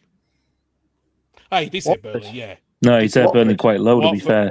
Yeah, Watford. you did say Watford. That's It's it, yeah. Watford. Oh my god. Are you Reese, putting, are you mad? are you No, putting but- Watford in fourth? No, I forgot they existed. Okay. Okay, let's see. Let's make it completely fair now. Let's put. I want you to drag from Millwall to Yeah. Birmingham and put them up one position, Right. I'm gonna and do then that. stick Watford in above Wolves just to piss off Wolves fans. Right. Do that then. So all the way down to Birmingham, correct? Correct. Okay, and then there's just Watford below them. All right. Yep. All right. I actually forgot Watford existed as a football club. Well, yeah, There we go. absolutely. Well, there you go. We've got. I don't think I've made any controversial claims. Well, Let's have a gonna look. be debated So, throughout the season. So yeah, he is our predicted the table. You see, most of us are going for West Ham to finish as champions, except for Nathan and Reese. They're both going for Wolves and Norwich City. In the finishing second, most of us was going for a mixture of most of Middlesbrough, the odd with Norwich City, Wolves in that category as well. In the playoffs, we've gone through the usual sorts, but most of us go, like I said, all of us go for Derby and Bristol and Birmingham City. The other one, Cardiff City, with Nathan and your team. But in the bottom half of the table, everyone's predicting that Lincoln will go down. Mixture of Blackburn. There's also with Stefan being the bold person, go with Burnley to finish 23rd. So That is the best prediction of 2026. Yeah. If that happens, I'll buy you a heart shirt. You heard it here. You heard it here, everyone. You heard it here. He said it on record here. So Yeah. If Burnley finish 21st, I will buy Stefan a heart shirt that says Stefan number 5 on it. Why Because you're gonna play centre back, aren't you? Plus, I wouldn't fucking wear it anyway. would it not be appropriate for you to get a shirt with him saying 23rd on the back? Since that's Burnley's predicted position for him. yeah, No, he's not in but that's too the kind. top. He's under a half top, Michael. Different. listen. Actually, Okay. Doug, you should actually get in touch with Danfield Turf Moorhouse and actually tell what Stefan's put. And Yeah, I was gonna say. You Yeah. will never guess where Stefan has put Burnley Yeah. this coming season in the championship. And tell him and say where we've put Burnley is. And if Burnley stays up, he has to wear a Burnley shirt. Stefan does. No, I think I can go one. I can go one further than that. Okay, what you got? I think if Burnley gets relegated, he's got to wear the heart shirt. Okay. But That's fair. sorry, but if Burnley stays up, He's got to wear the full Burnley get up. He's got to wear the trackies. He's got to wear the jacket, and he's got to wear the Burnley shirt. It's too expensive for me to buy. Bullshit! It's Okay, was he bullshit. trolling? And we also need a top that's got on the back. For fuck's sake! Yes. Oh, please do. Yeah, we do. I think we need to Absolutely. also as well, like, oh, what's up, Dan? Good to see you. I think what we need to do as well is we need to have a picture when it happens of Stefan running away from the police for these exact criminal predictions. He actually, Reece, he did get his £50 of fruits from BBC the other week as well. Actually, he's a total bear because it was on BBC Scotland. So, Could we not have another suggestion? And if Burnley get promoted, could we not have here? Actually, quick question, Stefan. For Wrexham, who do you consider their main rivals? Cardiff. Cardiff, Swansea. Right. So can we please get? I've got it. Just bear with me. So if Burnley get promoted, can someone make him a half and half Manchester City and Cardiff City shirt? yeah. That could be doable. That's a shout. Go on, we'll chip at somebody for it. Go on, it'd be really funny to watch him having to wear that. Can I see Michael's predictions one last time? Yeah, sure. We can see just for this madness alone. Yeah, we can see Michael's predictions. Why mine specifically? Because I think if we're throwing bets around, I think we may as well throw one at you, mate. Let's see. Okay, so what's my bet? Because it was about 6 of them, yeah? Actually, I like Michael's predictions. There's nothing I can do. No. Fuck. Go on then. What about you then? Go on then, lads. Let's think of a forfeit for Reece then. There's nothing much you're going to get with me anyway. Let's be real. Right. Okay. Let's think. If none of them. If Bolton finish 10th, I'll speak for a whole live stream in Spanish. No. The good thing is I'll understand. The good thing is I'll understand you, so that's all right. Yeah, I don't speak Spanish. Okay, how about this one? And Stefan might like this idea. If one of the parachute teams makes the top 2, then Stefan has to have a half and half Celtic and Manchester City top. If one of the parachute teams finishes in the top 2. Yeah, because Reece hasn't got any of the parachute teams in the top 2. No, he hasn't. He's got Norwich and Middlesbrough. That is fair. I'm not sure Reece will agree about the half and half punishment. Like, wait, who's wearing it? you. If one of West Ham, Wolves, Burnley, or Southampton, for example, make top 2, would you wear a half and half? Michael, no. Reece, who's your most hated football teams in the 4 divisions in England? You're kidding, right? Tell me. Come on. A whole lot. Come on. Everybody. No, he's got their like 2 teams that he hates the most out of the leagues. I don't like where this is going. Okay, let me ask you another one then, Reece. Right, let me ask you another question, Reece. What's your? Can you name a specific number that you like? Like that would be a typical footballer's number. It's going to say 9. 22. Fine, 22. So if Norwich get promoted, let's get him a Norwich shirt with Stripper Club 22 on the back.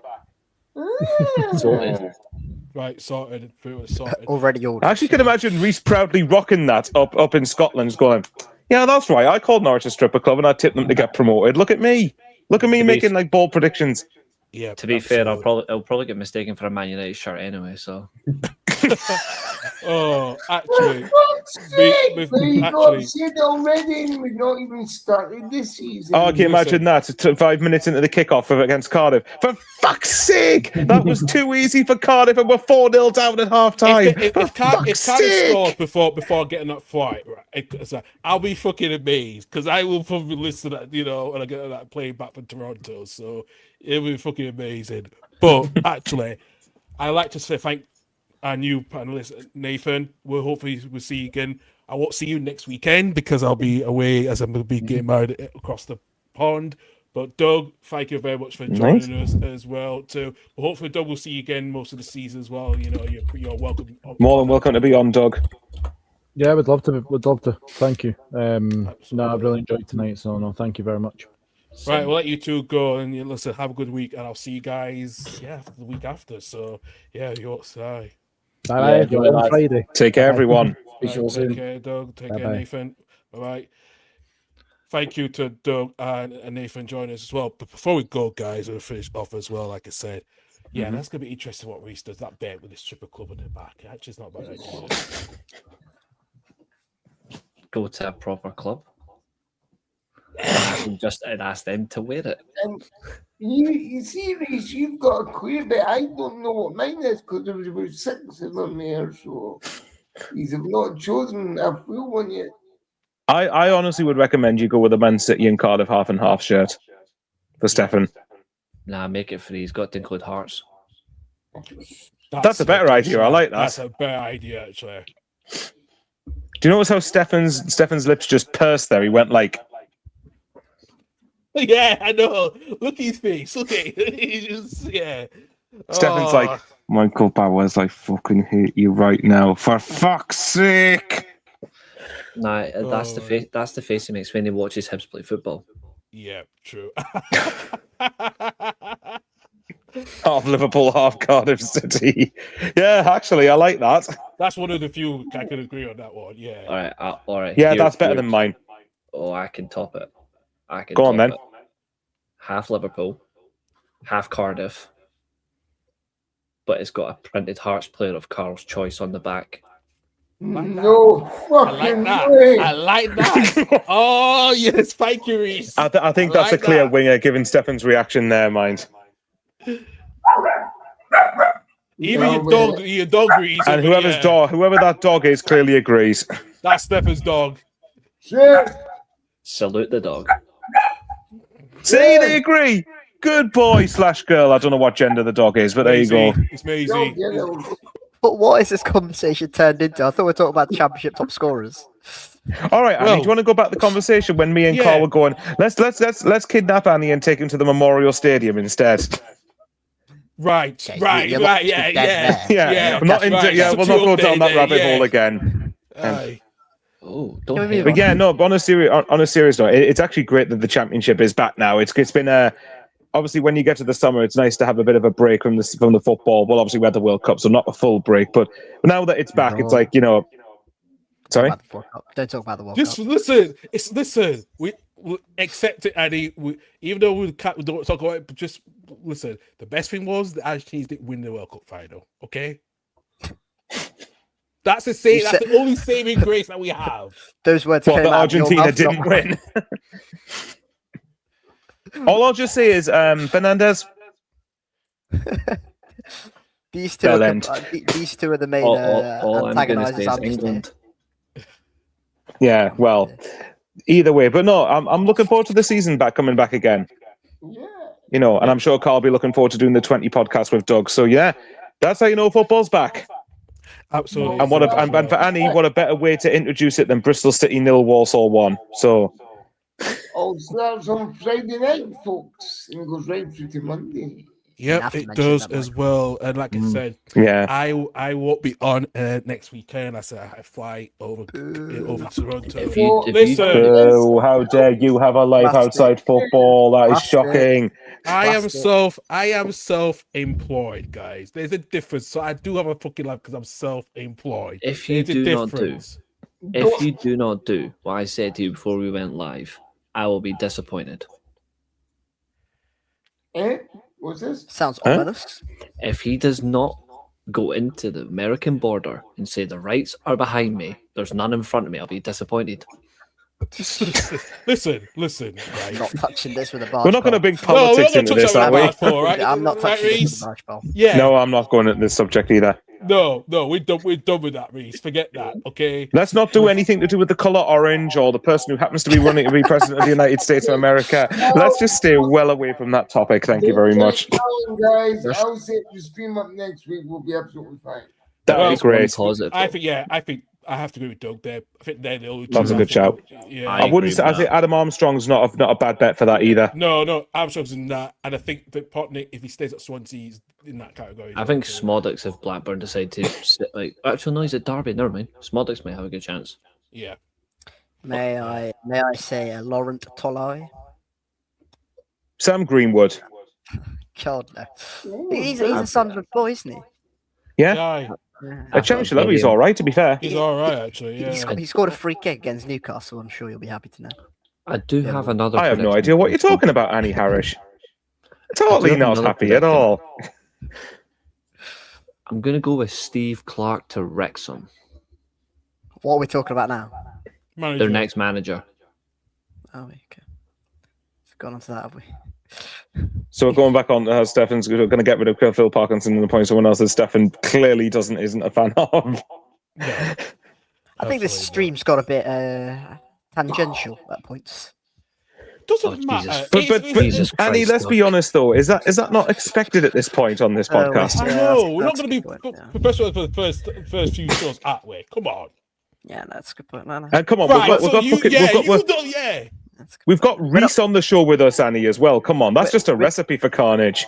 Yeah, Carl, we're not professional now. We're not professional in April. We're not professional at any time. It's like, exactly. So Then what's there the we point? go. That's the point. We're never Yeah, I professional. know. Stuff professionalism.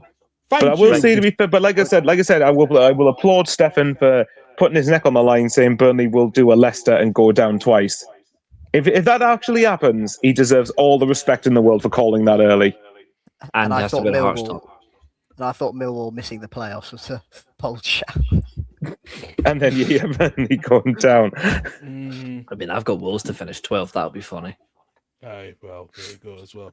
Listen, gentlemen, it's been always thank you for joining me. I always thank you for joining. No, thank you very Everyone much. who's been messaging in as well too. I appreciate that. So, like I said, Stefan and the gang will be back on around 8 p.m. next Sunday for the first match day of the Championship review. I'll be back on the week after, especially as well. So, yeah, but like I said, I will be watching the show before I'm on the flight when I'm at the airport, just seeing how what you guys are doing. So, yeah. In case we're slagging you off on YouTube behind your back, basically. Well, technically, yes. I'm joking. No, listen. You guys are in good hands anyway. I'm not too worried about it. And like I said, this was unexpected. A few weeks ago, I didn't expect we were going to on that next weekend. I was going to get married. So things. Well, hope that's a good day for you, mate. Congrats again. Yeah. Thank you very much. I appreciate that. So you guys will see the pictures the day after. No, please do. Yeah, you will. You know, that's a promise anyway. But like I said, myself and Stefan will be back on Tuesday to talk about the SPFL roundup at Tuesday at 2 p.m. on the Banter and Boots podcast as well. And also, like I said, hit that like and subscribe button as well on our channel for any upcoming content as well. I will also add Michael, Annie's, and Nathan's channel as well, alongside Doug's as well in the description as well for you to subscribe as well too, and also to be part of the collaboration as well too. So hit that subscribe button as well. And like I said, Reese, we'll see you probably in a couple of weeks' time when we got the show back on the 22nd of August at 11:30. It'll be interesting with that one. The first show of the new Premier League season. Yeah, I'm looking forward to it. Thanks for having me on, boys. I barely watch the Championship, so it's all fun and games for me. It's a good laugh. It's actually a good league, so I'll stick in a few games. Yeah, absolutely. Just stick a few games when you're available. You let us know when you can come on. That's it. So Yeah, of course. Yeah, absolutely. Always starts before the Premier League as well. So Oh, the Premier League's boring. I'm sick of the Premier League. Yeah, well, that's a good take. Speaking of Premier League, myself and Doug will be doing the 20 Premier League podcast season preview just before the eve of the start of the new season as well, after next week as well. So keep an eye on both on our channels and that as well. Yeah, if you want to know when the latest episode comes out, just check our schedule and poster, which is on social media. Absolutely, as well. Like Stefan said, also we'll be hopefully Reese and I will be starting the new content of the European roundup as well. We'll talk about all the European leagues as well too, so that'll be interesting as well. So hopefully you're available for 6 p.m. on Tuesdays, Reese. Because if you're not, I can change the timing. So probably 6:30 just from work. So I'm in the office till 5. So that's give me fine. 6:30. 6:30. Yeah, Cool. 6:30 is good for me. I'll change your poster. That's fine.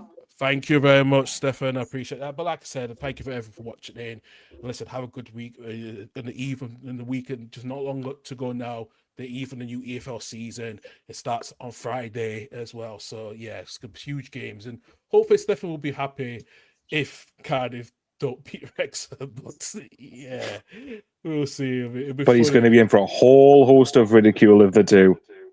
Absolutely as well. You're going down. Like I said, from down, 5-star Ricky. Furies, listen, catching the Bye, score, guys. you lads later. Appreciate that as well. Take care, So, everyone. take care. Have a good week. Take care, guys. Bye. Bye. Will still says Wrexham suck. You heard it from Rudy, so it's goodbye from us. Time for cities and towns to start dreaming again.